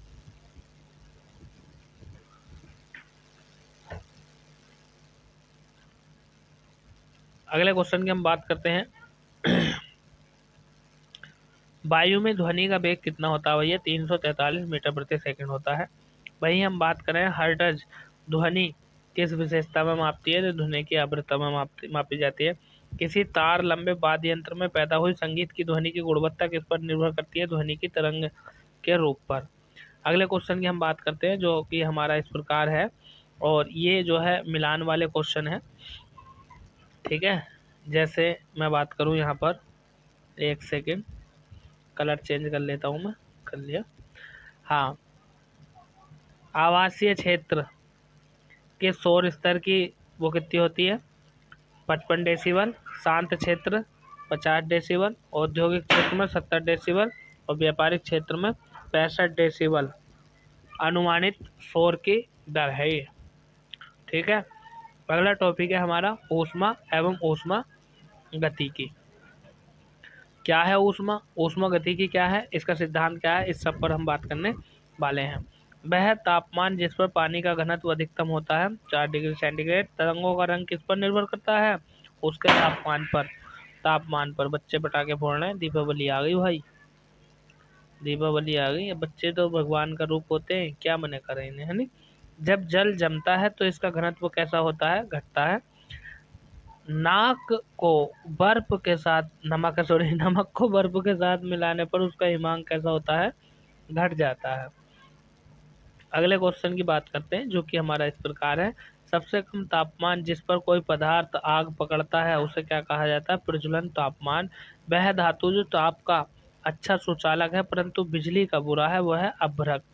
दो कांच को गिलास के एक दूसरे से यानी अंदर की तरफ चिपका देते हैं, उन्हें अलग किया जा सकता है बाहरी गिलास को गर्म पानी में डालकर।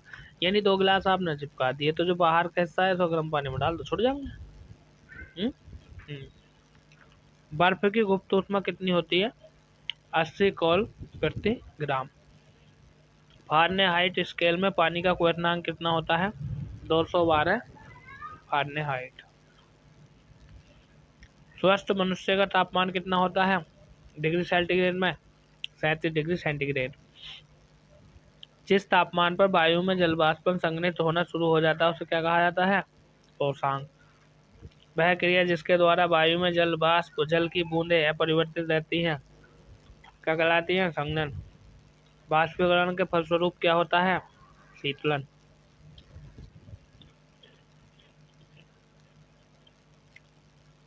चलिए स्क्रीनशॉट ले लीजिए इसका, जल्दी से स्क्रीनशॉट लो इसका, पढ़ लो।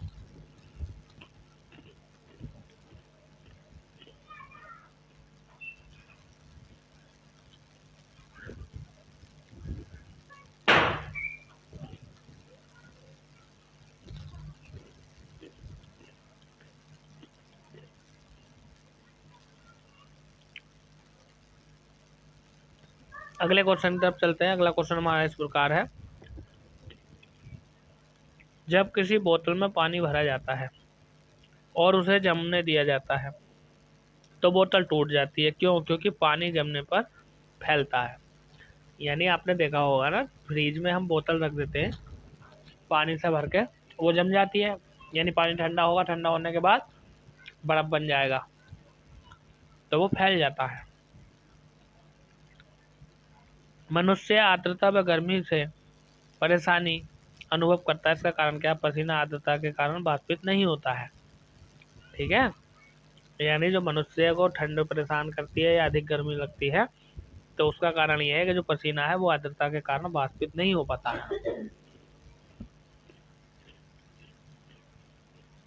गर्मी के मौसम में पंखा आराम का बोध करता है क्योंकि हमारा पसीना अधिक गति से वाष्पित होता है। अगले क्वेश्चन की बात करते हैं हम, जो कि इस प्रकार है, अधिक गंभीर ज्वलक पैदा करता है कौन? भाप। यानी भाप से कोई आदमी जल जाता है ना तो बहुत दर्द होता है। अधिक गंभीर ज्वालक पैदा कौन करता है? भाप है।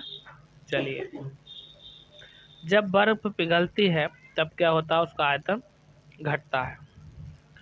ठीक है, आगे चलिए, स्क्रीनशॉट लीजिए इसका भी जल्दी से।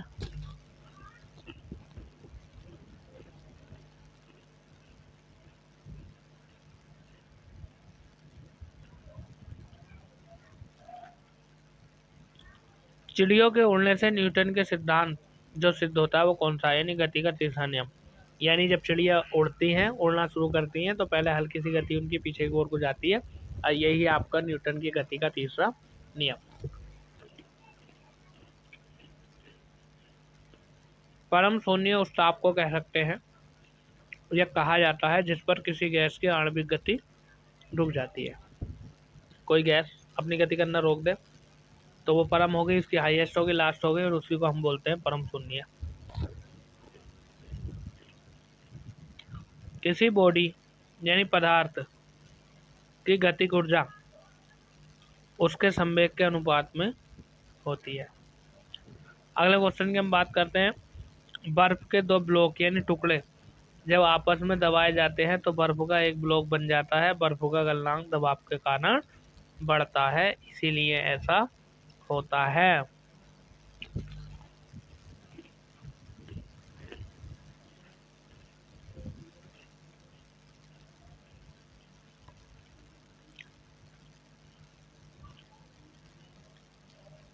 ताप मापने के लिए युक्ति का प्रयोग किया जाता है थर्मामीटर से। एक नैदानिक थर्मामीटर का तापमान कितना होता है? यानी 35 से 42 होता है। फारेनहाइट स्केल पर भापांक यानी स्टीम पॉइंट कितना होता है? 212 फारेनहाइट। समुद्र स्तर पर पानी का क्वथनांक कितना होता है? 100 डिग्री सेंटीग्रेड। तरल पदार्थ में क्वथनांक तापमान पर नियत रहता है।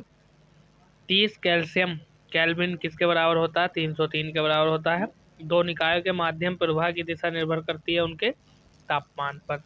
अगले क्वेश्चन की तरफ चलते हैं, जो कि हमारा इस प्रकार है कि परम शून्य वो किसी प्रवाह से परिभाषित किया जाता है। वह तापमान जिस पर जब आणविक गति बंद हो जाती है उसी को हम परम शून्य कहते हैं। 0 डिग्री केल्विन किसके बराबर होता है? 273 डिग्री सेंटीग्रेड, और वो भी माइनस का।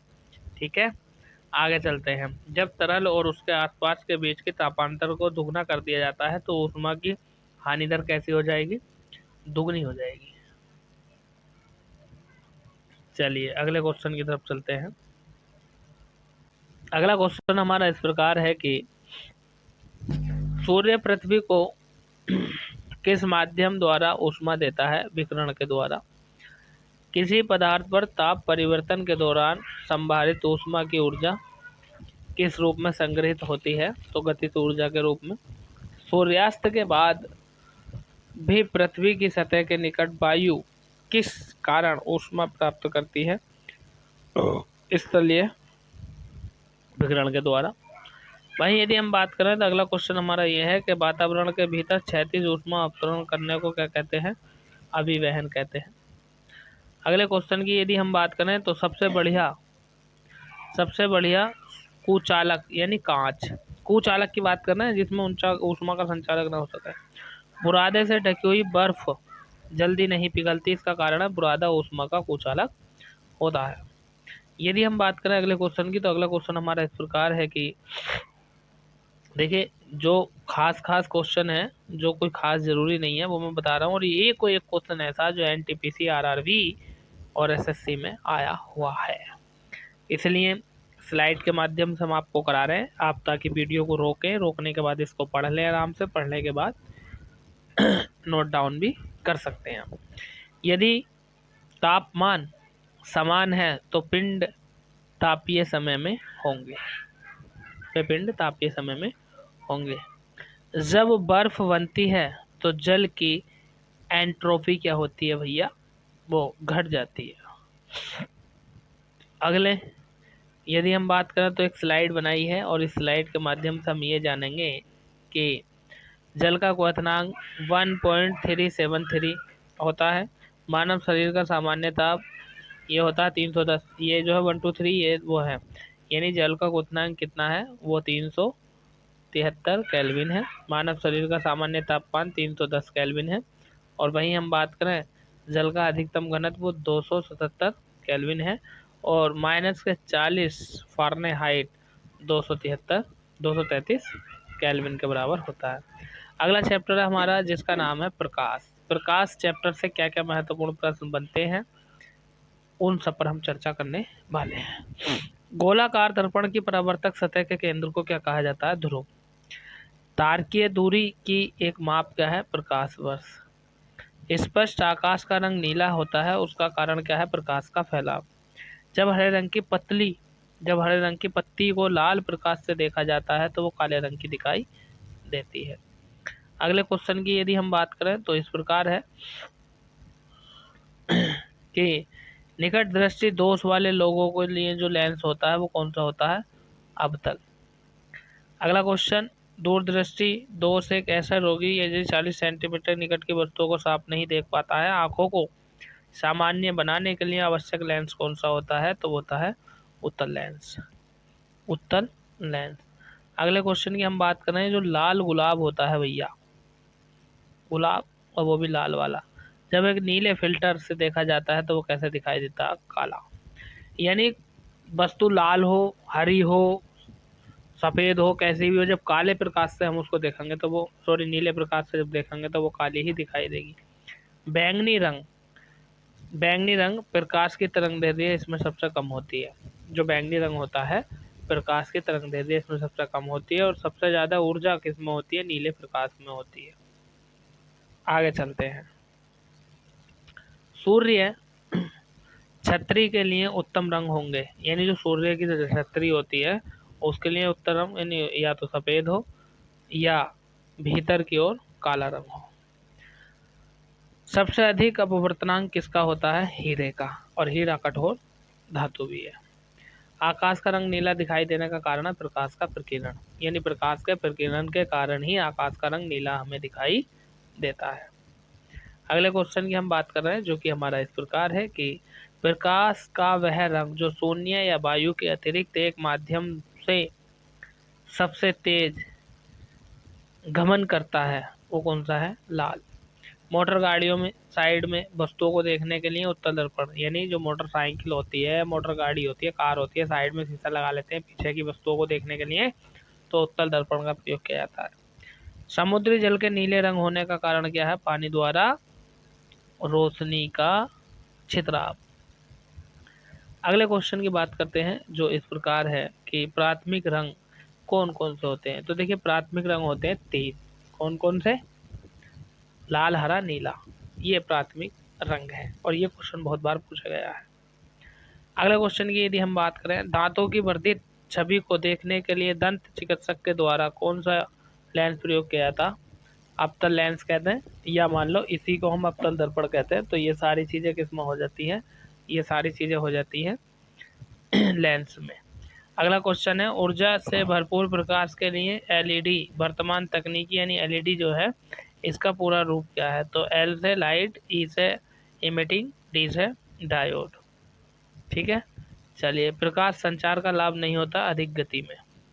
अगले क्वेश्चन की बात करते हैं जो हमारा इस प्रकार है। अगले क्वेश्चन की अगर हम बात करें तो वो इस प्रकार है, वायुमंडल में प्रकाश के प्रसार का कारण क्या है? यानी धूल कण, उसके द्वारा प्रकाश फैला हुआ दिखाई देता। ज्यादा सूर्य की रोशनी परावर्तित करता है कौन? ताजा बर्फ से ढकी भूमि, सफेद होती है ना वो। दो एक जैसे प्रकार के बल्ब को जोड़ने पर अधिक रोशनी मिलेगी समांतर क्रम में। सौर ऊर्जा को विद्युत ऊर्जा में परिवर्तित करने के लिए फोटो वोल्टाइक कोशिका के द्वारा मृत तृष्णा का बनना यानी कुल आंतरिक परिवर्तन, जिसे मृच्छिका कहते हैं। एक ब्लेड बॉडी नहीं करता है ब्लेड विकिरण का अपवर्तन। आइंस्टीन को नोबेल पुरस्कार दिया गया था प्रकाश विद्युत के सिद्धांत के लिए। अगले क्वेश्चन की हम बात करते हैं जो कि इस प्रकार है, दूरदृष्टि दोष के लिए कौन सा प्रतिबिंब बनता है? तो दूरदृष्टि दोष के लिए जो प्रतिबिंब बनता है वो हमारे रेटिना के पीछे बनता है। सूर्य का प्रकाश पृथ्वी तक पहुंचने में लगभग 8 मिनट का समय ले लेता है।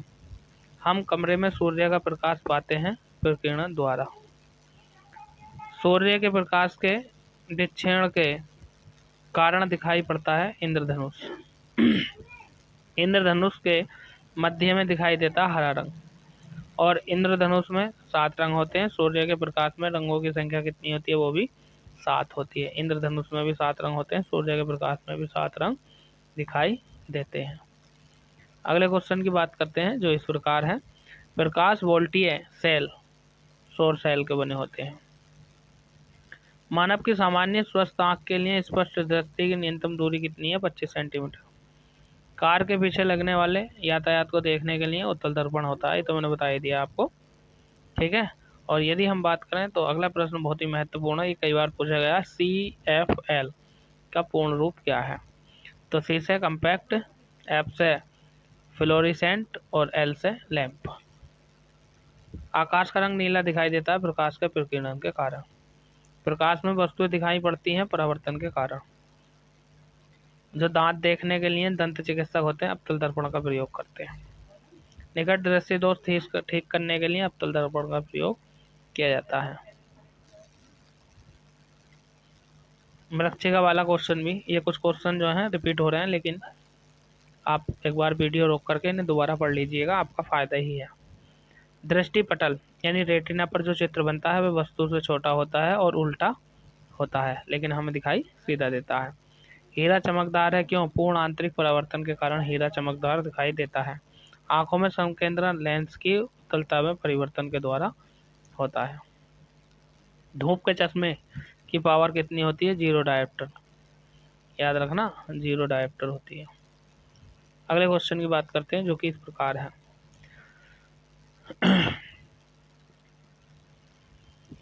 प्रकाश का रंग निर्धारित होता है तरंग की लंबाई पर। प्रसारी विश्व की संकल्पना आधारित है डॉपलर प्रभाव पर। सूर्य दो यानी जब सूर्य निकलता है और सूर्यास्त यानी जब सूर्य छिपता है, उसके समय सूर्य लाल दिखाई देता है प्रकाश के प्रकीर्णन के कारण। खगोलीय दूरी से बना प्रतिबिंब काल्पनिक और बड़ा होता है। खोज। बत्ती में दर्पण जो प्रयुक्त होता है नवेदार दर्पण यानी अवतल दर्पण। आँख की सुग्राहकता सबसे अधिक होती है पीला एवं हरा रंगों के बीच में। दृश्य प्रकाश का तरंग दैर्ध्य 390 से 780 nm के बीच होता है। किसी तारे का रंग दर्शाता है कि इसका ताप कितना है? तारे के ताप से ही पता चलता है। जैसे शुक्र का ताप कितना है, मंगल का ताप कितना है, इसीलिए उसको लाल ग्रह कहते हैं। ठीक है, अगले क्वेश्चन की बात करते हैं जो कि इस प्रकार है। आँख में अंध बिंदु या पित बिंदु पाए जाते हैं दृष्टि पटल में। अगले क्वेश्चन को, वैज्ञानिकों ने हाल ही में विश्व का सबसे छोटा प्रकाश बल्ब बनाया, जो है ग्रिफिन की सहायता से बनाया था। अगले क्वेश्चन की तरफ चलते हैं जो कि इस प्रकार है। वीडियो को पोस्ट करके देख लीजिएगा, सभी क्वेश्चनों को पढ़ लीजिए। सारे क्वेश्चन आए हुए हैं, पूछे गए हैं। क्वेश्चन ये है, प्रकाश का वेग सबसे अधिक किस में होता है? निर्वात में। अगला क्वेश्चन हमारा इस प्रकार है, पर्यावरण स्वच्छ रखने की दृष्टि से सर्वोत्तम ऊर्जा का स्रोत क्या है? सौर ऊर्जा। इससे कोई किसी प्रकार का प्रदूषण नहीं होता है। पानी से भरे बर्तन में डुबोई गई छड़ मुड़ी हुई प्रतीत होती है अपवर्तन के कारण। ठीक है, ये वाला क्वेश्चन हमने करा दिया है आपको, सूर्योदय और अस्त वाला। ठीक है, देखिए ये क्या है, इंद्रधनुष के रंग है, BIBG आर से कौन सा होता? ओ से ऑरेंज होता, बाई से येलो होता, जी से ग्रीन होता, बी से बोल्ट होता है। ठीक है, तो केक किस रंग की तरंग दैर्घ्य न्यूनतम होती है? न्यूनतम यानी बैंगनी रंग की। सूर्य के प्रकाश में कितने रंग हैं? 7 रंग। ठीक है, क्वेश्चन आ गया, रिपीट हो गया ये क्वेश्चन। चलिए जरा एक बार इनको पढ़ लीजिए ध्यान से, ठीक से।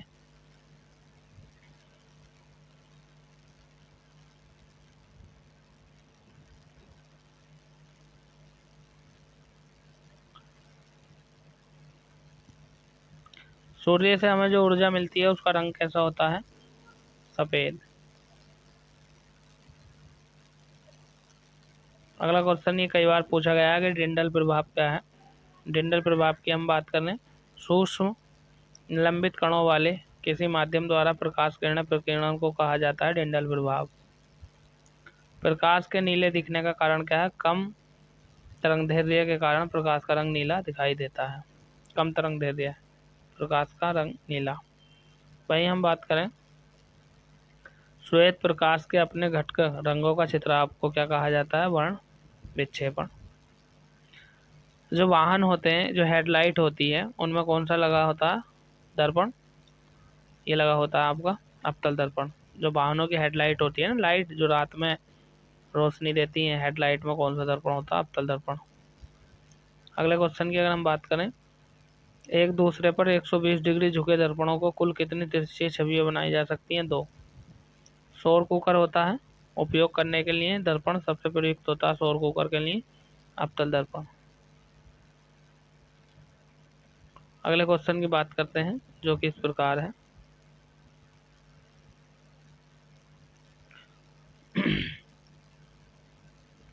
अपवर्तन क्राउन गलांक के सबसे निकटतम यानी कलाड़ा बालबम है।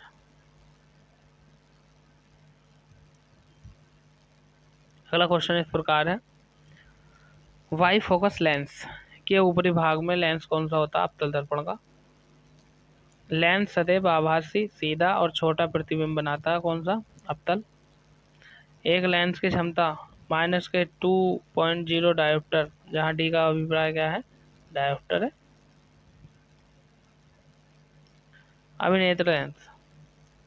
अभिनेत्र लेंस यानी आई लेंस में वक्रता संशोधित करने के लिए पेशियां मदद करती हैं, पक्षाभि पेशियां।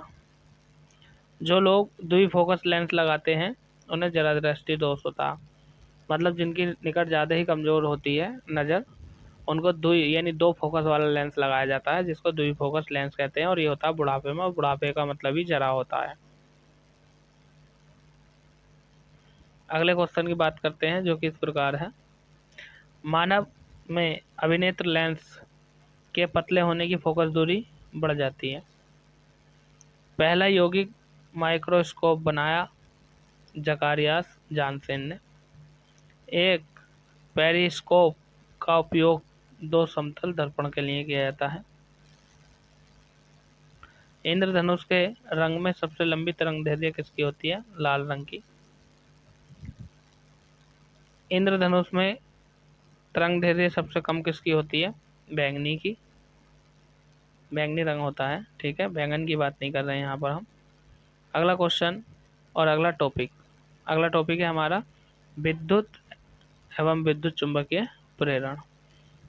ओम के नियम के अनुसार सत्य समीकरण, यानी ओम का नियम क्या है? आर बराबर आई अपॉन बी अपॉन आई, ठीक है। बी से वॉल्यूम, आई से तरंग दैर्ध्य, आर से प्रतिरोध। यांत्रिक ऊर्जा विद्युत ऊर्जा में बदलती है डायनेमो के कारण। विद्युत बल्ब यानी फिलामेंट बनाने के लिए सबसे अधिक उपयोग की जाने वाली सामग्री टंगस्टन यानी टंगस्टन। अगला क्वेश्चन है जो कि इस प्रकार है कि वह उपकरण जो विद्युत ऊर्जा को यांत्रिक ऊर्जा में बदलता है, इलेक्ट्रिक मोटर। अगले क्वेश्चन की बात करते हैं जो कि इस प्रकार है, विद्युत का सर्वोत्तम चालक कौन है? समुद्री जल। अगले क्वेश्चन की बात करते हैं जो कि इस प्रकार है, आप देखते रहिए, जो खास खास है उनको मैं करा रहा हूँ, बाकी आप वीडियो को पॉज कीजिए, यानी वीडियो को रोको, पढ़ो और आगे वीडियो चालू कर दो। प्रकाश वोल्टीय सेल होता है सौर सेल में। अगला क्वेश्चन हमारा इस प्रकार है कि विद्युत का सबसे अच्छा चालक कौन है? कॉपर। और कॉपर को ही हम क्या बोलते हैं? यानी कॉपर कह दो, कॉपर कह दो, और इसको ही हिंदी में कॉपर इंग्लिश में बोलते हैं, हिंदी में बोलते हैं तांबा। इसलिए बिजली की जितनी भी वायर होती हैं वो कॉपर की बनी होती हैं। विद्युत की इस्त्री यानी प्रेस, हीटर, कोटली और इनके एलिमेंट जो होते हैं वो किसके बने हुए होते हैं? नाइक्रोम के। किसी अर्धचालक को गर्म करने पर उसका प्रतिरोध घटता है। बिजली का सबसे उच्चतम चालक समुद्री जल है उच्चतम चालक। डायनेमो युक्ति है जो परिवर्तित करता है यांत्रिक ऊर्जा को विद्युत ऊर्जा में, ठीक है। अर्धचालक क्या है? जर्मेनियम। जर्मेनियम अर्धचालक है। अगले क्वेश्चन की बात करते हैं जो कि हमारा इस प्रकार है, तीन पिन बिजली के प्लग में सबसे लंबी पिन जोड़नी है आधार सिरे से।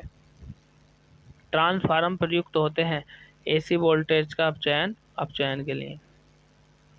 विद्युत उपकरणों में अर्थ का उपयोग होता है, अर्थ मतलब सुरक्षा के लिए, जो कहते हैं ना अर्थ या अर्थिंग, सुरक्षा के लिए। नव आविष्कृत उच्च ताप अर्धचालक क्या है? तो सिरेमिक आइसलाइट। अगले क्वेश्चन की हम बात करते हैं, ऊष्मा का बहुत अच्छा चालक क्या है? तो ऊष्मा का बहुत अच्छा या सबसे अच्छा चालक है पारा। किसी अर्धचालक में प्रतिरोध गर्म करने पर घटता है। विद्युत का सबसे अच्छा चालक है चांदी। सिलिकॉन व जर्मेनियम क्या है? ये अर्धचालक है।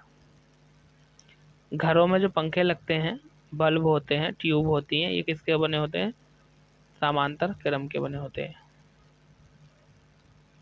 अगला क्वेश्चन हमारा जो कि इस प्रकार है, किसी अतिचालक द्वारा अधिकतम ताप होता है 133 केल्विन। ट्रांजिस्टर के महत्वपूर्ण भाग है किसका? जर्मेनियम का। यांत्रिक ऊर्जा को विद्युत ऊर्जा में कौन बदलता है? डायनेमो। पहली बार विद्युत क्षेत्र की अवधारणा प्रस्तुत की थी माइकल फैराडे ने। विद्युत ध्रुवीय का सेल आवेश। अगले क्वेश्चन की हम बात कर रहे हैं जो कि इस प्रकार है, विद्युत द्विध्रुव जो होता है उसका कुल आवेग कितना होता है? 0। दो बिंदुओं के बीच विभवांतर ज्ञात करने के लिए सूत्र होता है V equal to W upon Q। V बराबर W बटे Q। धारिता क्या है? C। आवेश क्या है? Q। और V क्या है? विभव। Q equal to CV। अगले वाले जो क्वेश्चन में था उसमें भी यही था V का अर्थ। चलिए, फ्यूज तार यानी तार जो फ्यूज होता है वो मिश्र धातु के बने होते हैं, कंक्रीट, टिन और लेड। लेड माने शीशा भी होता है, टिन टिन ही है, ठीक है। अगले क्वेश्चन की बात करते हैं जो हमारा इस प्रकार है कि विद्युत तारों को सामान्यतः काट दिया जाता है पॉलीविनाइल क्लोराइड के द्वारा। अगला क्वेश्चन है, कूलाम प्रति सेकंड किसके बराबर होता है? 1 एम्पियर के बराबर होता है। अगला क्वेश्चन हमारा जो कि इस प्रकार है, जब किसी तार में कोई विद्युत धारा प्रवाहित की जाती है तो तार गर्म हो जाता है। दृष्ट धारा की आवृत्ति कितनी होती है? 0। विद्युत का अच्छा चालक नहीं है कौन? हीरा। ओम के नियम को दर्शाने का सूत्र है A equal to B into omega. Ohm का चिन्ह है। अगला क्वेश्चन हमारा इस प्रकार है कि जो पदार्थ अपने अंदर विद्युत धारा को प्रवाह होने से रोकते हैं वो विद्युत के चालक। अच्छा विद्युत चालक कौन है? ग्रेफाइट। आगे ओम चालक क्या है? ओम चालक है सिल्वर। एक विद्युत चालक नहीं है, कौन? एबोनाइट। अगले क्वेश्चन की तरफ चलते हैं जो कि हमारा इस प्रकार है। यदि 3 ओम, 4 ओम, 5 ओम, 6 ओम चार प्रतिरोध क्रम में जोड़े जाएं तो चारों प्रतिरोधों का संयुक्त प्रतिरोध कितना होगा? 18 ओम। एक धातु के चालक की प्रतिरोध उसकी लंबाई के समानुपाती होती है।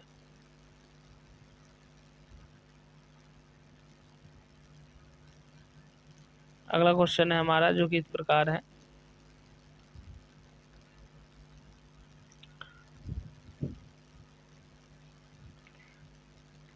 इलेक्ट्रिक रूम हीटर प्रयुक्त तार कुंडली क्या कहलाती है? एलिमेंट कहलाती है। अगला प्रश्न है, छोटी विद्युत धारा को मापने के लिए प्रयुक्त होता है गैल्वेनोमीटर। निम्न घटक एकीकृत परिपथ के भीतर नहीं बन सकता है, वह क्या है? ट्रांसफार्मर। अगला क्वेश्चन हमारा इस प्रकार है कि गैस का उपयोग बिजली के बल्बों में किया जाता है, वो कौन सी गैस है? नाइट्रोजन। विद्युत बल्बों के तंतु सामान्यतः टंगस्टन के बने होते हैं। एक बैटरी ऊर्जा को विद्युत ऊर्जा में परिवर्तित करती है रासायनिक ऊर्जा में।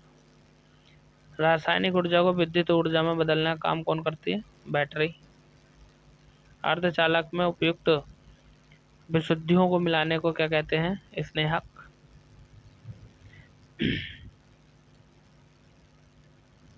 अगला क्वेश्चन जो कि इस प्रकार है,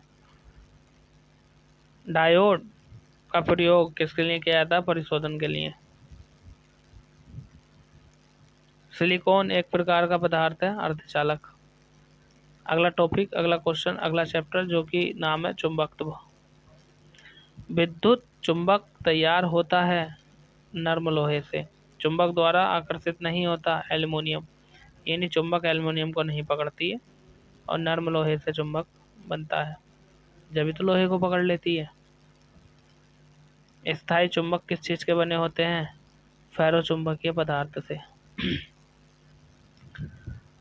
प्रेरित धारा उच्चतम होती है जब कुंडली की गति की दिशा होती है चुंबक के क्षेत्र के लंबवत।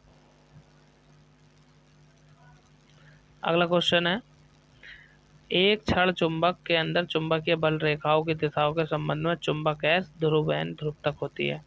एस का मतलब है साउथ, एन का मतलब है नॉर्थ। अगले क्वेश्चन की तरफ चलते हैं। यहाँ से कोई खास इतने क्वेश्चन अच्छे पूछे नहीं जाते हैं, जो खास क्वेश्चन है उनकी हम चर्चा करेंगे, उन्हीं पर हम बात करेंगे। यदि हम बात करें तो ये हमारा अभी जो चल रहा है आपका फिजिक्स से चल रहा है, और फिजिक्स की भी यदि हम बात करें तो आधा घंटा और चलने वाला है, पूरा फिजिक्स कंप्लीट हो जाएगा। सारे क्वेश्चन वो हैं जो एनटीपीसी, आरआरबी और रेलवे एसएससी ने बार बार पूछे हैं। चलिए अगले क्वेश्चन की हम बात करते हैं जो कि इस प्रकार है कि विद्युत चुंबक बनी होती है नर्म लोहे की। कर ली हमने ये बात। विद्युत चुंबक विज्ञान की खोज और उसका नामकरण किसने किया था? आद्रे मैरी एम्पियर ने। Very very most important question है। चुंबक अपने गुण खो देता है, कब खो देता है? गर्म करने पर, हथौड़े से पीटने पर, या ऊंचाई से गिराए जाने पर।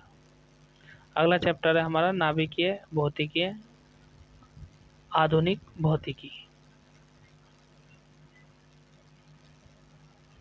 क्वेश्चन है, इलेक्ट्रॉनिक संचार प्रणाली तीन बुनियादी इकाइयां ट्रांसमीटर, ट्रांसमिशन चैनल और रिसीवर।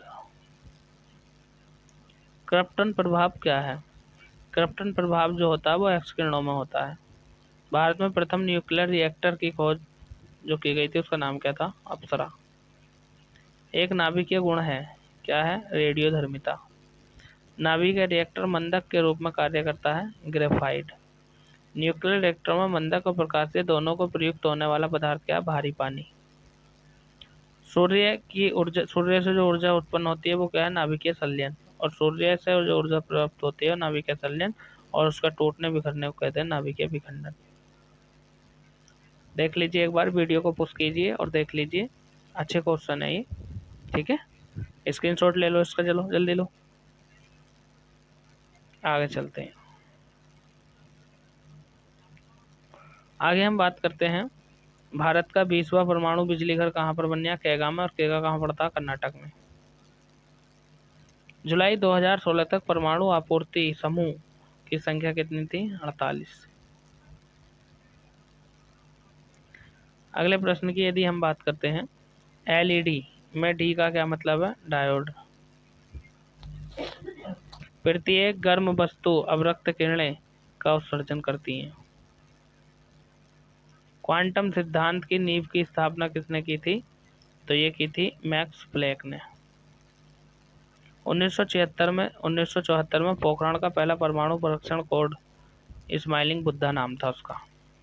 1974 में जो राजस्थान के पोखरण में परमाणु परीक्षण किया था उसका नाम क्या था, स्माइलिंग बुद्धा। न्यूक्लियक संलयन के दौरान क्या होता है, दो हल्के न्यूक्लियक मिलकर एक भारी न्यूक्लियक बनाते हैं, इसी को नाभिकीय संलयन भी बोल देते हैं। अगले चैप्टर की यदि हम बात करें तो अगले चैप्टर का हमारा नाम है प्रमुख वैज्ञानिक और उनका आविष्कार। ठीक है, very very most important chapter है, जरा ध्यान से सुनिएगा। यदि हम बात करें तो प्रश्न आता है कि एक्सरे का आविष्कार किसने किया था, विलियम के एंटजेन द्वारा। पहली बार मिसाइल भारत में विकसित कब हुई थी, उसका नाम क्या था, पृथ्वी। भारी जल की खोज यूरे ने की थी। डायनामाइट का आविष्कार अल्फ्रेड नोबेल ने किया था। जब तो इनकी याद में नोबेल पुरस्कार दिया जाता है 19वीं शताब्दी से। 1900 में शुरू हुआ, 1901 में पहला नोबेल पुरस्कार दिया गया था और वो इन्हीं को दिया गया था, अल्फ्रेड नोबेल को। डायनोमो की खोज माइकल फैराडे ने की थी। ट्रांसफार्मर की खोज माइकल फैराडे ने की थी। हाइड्रोजन बम का आविष्कार किसने किया था, एडवर्ड टेलर ने। अगले क्वेश्चन की बात करते हैं जो इस प्रकार है कि जो आपका इलेक्ट्रॉन की खोज का श्रेय जे थॉमसन ने इलेक्ट्रॉन की खोज की थी, और प्रोटॉन की खोज किसने की थी, गोल्डस्टीन ने। न्यूट्रॉन की खोज किसने की थी, चैडविक ने। भारी पानी आमतौर पर परमाणु ऊर्जा में उत्पादन होता है। अगले क्वेश्चन की हम बात करते हैं जो कि इस प्रकार है कि परमाणु बम बनाने का उपयोग यूरेनियम में होता है। यूरेनियम का क्या था परमाणु बम बनाने में। रेडियोधर्मिता तत्व नहीं है कौन, कैडमियम। जेट इंजन का आविष्कार किसने किया था, तो ये फ्रैंक विल्ट ने किया था। सापेक्षता का सिद्धांत और थ्योरी किसने दी थी, अल्बर्ट आइंस्टीन ने दी थी। अब ये अल्बर्ट आइंस्टीन मर चुके हैं, इस समय नहीं है। भारी जल क्या है, ड्यूटेरियम, कहते हैं ना डी टू ड्यूटेरियम। धनात्मक आवेशित है, अल्फा कण। एंटीबायोटिक पेनिसिलिन की खोज अलेक्जेंडर फ्लेमिंग ने की थी। बायोलॉजी में पूछा जाता है, ये बहुत पूछा जाता है। ये देखिए 2-3 क्वेश्चन ऐसे हैं, इनको पढ़ लीजिए, वेरी वेरी मोस्ट इंपोर्टेंट है। स्क्रीनशॉट ले लो भाई, इनका पढ़ लो। 1955 काल भी में, जल्दी से स्क्रीनशॉट ले लो इनका भी।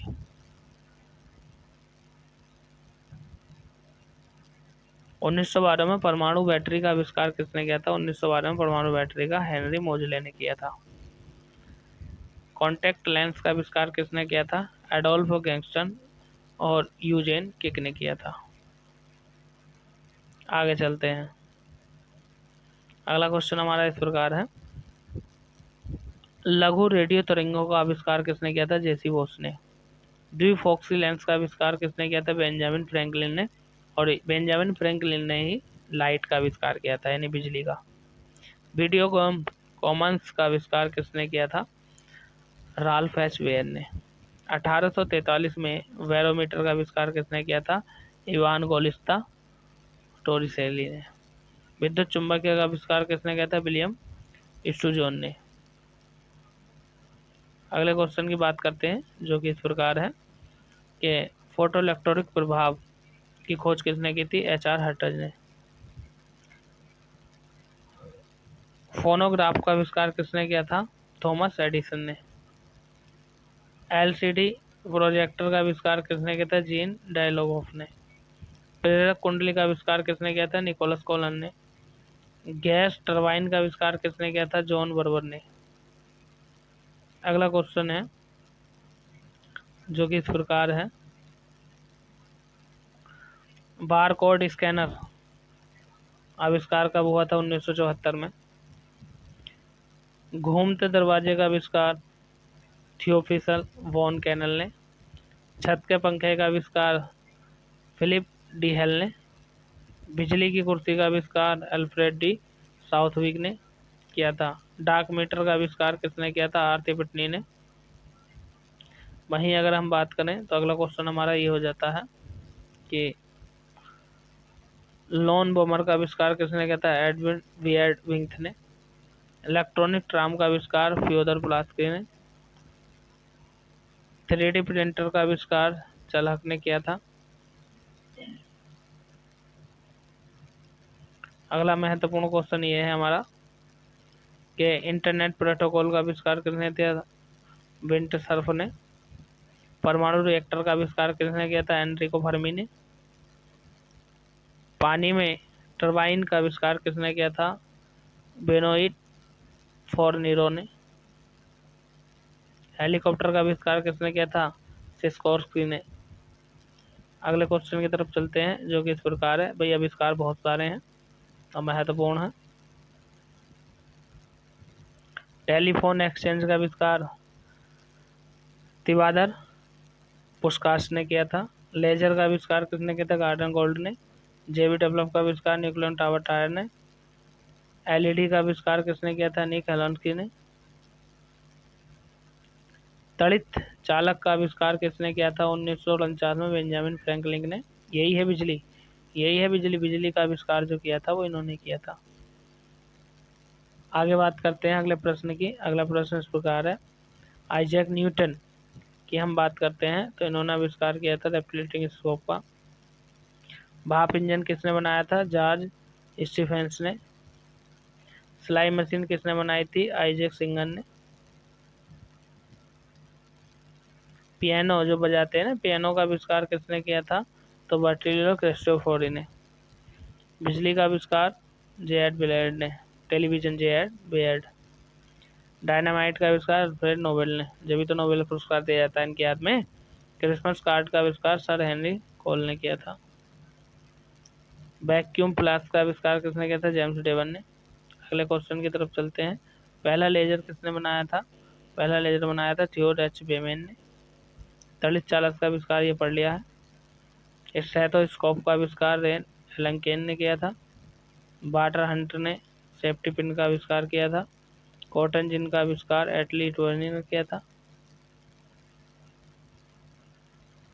आगे यदि हम बात करें तो यह है माइक्रोवेव की खोज किसने की थी? पर्सी स्पेसन ने। और ऊर्जा समुद्र से उत्पन्न नहीं होती है किसने बताया था? यानी भूतापीय ऊर्जा से होती है। आगे यदि हम बात करें अगले क्वेश्चन की, अगला क्वेश्चन हमारा ये खोजकर्ता और उनके उपकरण है। एक बार इसका स्क्रीनशॉट ले लीजिए आप, चीज़ें अच्छे से समझ में आपको आ जाएंगी। आगे चलें। ग्राम बेल टेलीफोन, ये भी आविष्कार और उनके खोज हैं। जल्दी से इसका स्क्रीनशॉट ले लीजिए। अब देखिए ये विविध के क्वेश्चन आ गए हैं भैया। जो महत्वपूर्ण आपका वो पड़ता है फिजिक्स, वो हो चुका है, थोड़ा सा और रह गया। बैरोमीटर रीडिंग अचानक गिरावट आ जाती है तो इसका मतलब है तूफान। वनस्पति रेशा नहीं है नायलॉन का। अगले क्वेश्चन की तरफ चलते हैं, स्क्रीनशॉट ले लीजिए जल्दी से। किसी पिंड के कार्य करने की क्षमता को क्या कहा जाता है? ऊर्जा कहा जाता है। अगले क्वेश्चन की बात करते हैं। विद्युत उत्पादन करने में सर्वाधिक हिस्सा ताप विद्युत का होता है। नींबू निचोड़ने की मशीन द्वितीयक श्रेणी उत्तोलक का उदाहरण है। स्टीफन हॉकिंस एक वैज्ञानिक थे। पहाड़ों पर चढ़ते समय वायुदाब घटता है, इसलिए पहाड़ों पर खाना भी देर से बनता है। जी ब्राडशा ने स्कूटर का आविष्कार किया था। मिट्टी के घड़े में जल ठंडा रहता है, इसका कारण क्या है भैया? बाष्पीकरण के कारण। स्वचालित कलाई घड़ियों में ऊर्जा मिलती है हमारे हाथ के विभिन्न संचालक से। भारत में ऊर्जा उत्पादन में सर्वाधिक अंश किसका है? ऊष्मीय ऊर्जा का।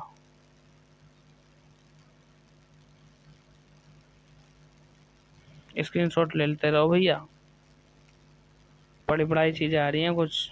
इसी विविध के क्वेश्चन है ये सारे। एक क्वेश्चन ऐसा है जो पूछा गया, कोई भी क्वेश्चन ऐसा नहीं है जो एनटीपीसी ने, कोई भी क्वेश्चन ऐसा नहीं है जो एनटीपीसी ने या आरआरबी ने ना पूछा हो।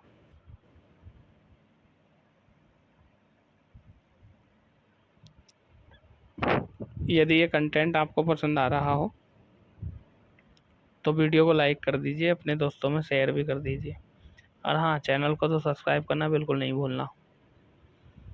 आप बहुत बड़े बड़े यूट्यूबरों को वीडियो देखते हैं, यूट्यूबर को फॉलो करते हैं, सब्सक्राइब करते हैं, हमें भी कर दीजिए, हमें भी बड़ा बनने का मौका दीजिए।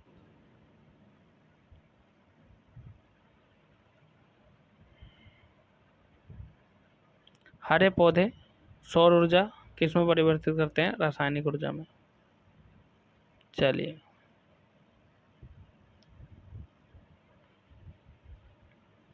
स्क्रीनशॉट लेते रहो भैया, इसका स्क्रीनशॉट लेते रहो, आगे बढ़ते रहो।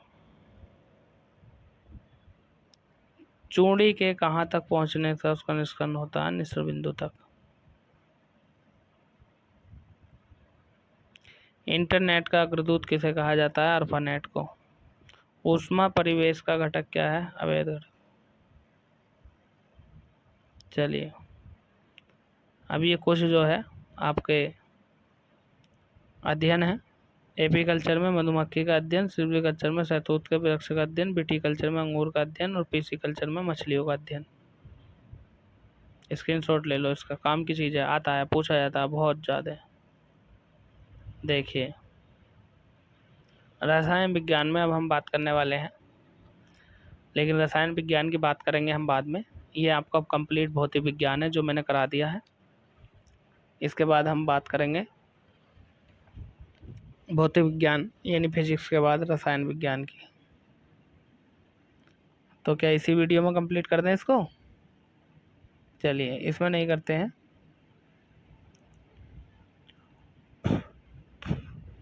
इसका एक ही पार्ट रहने देते हैं, बाकी दूसरा पार्ट बना देंगे हम रसायन विज्ञान का, और तीसरा बायोलॉजी का। ठीक है, चलिए, यदि ये वीडियो कंटेंट आपको पसंद आया हो तो चैनल को सब्सक्राइब जरूर कर दें, वीडियो को लाइक करके अपने दोस्तों में शेयर कर दें। धन्यवाद।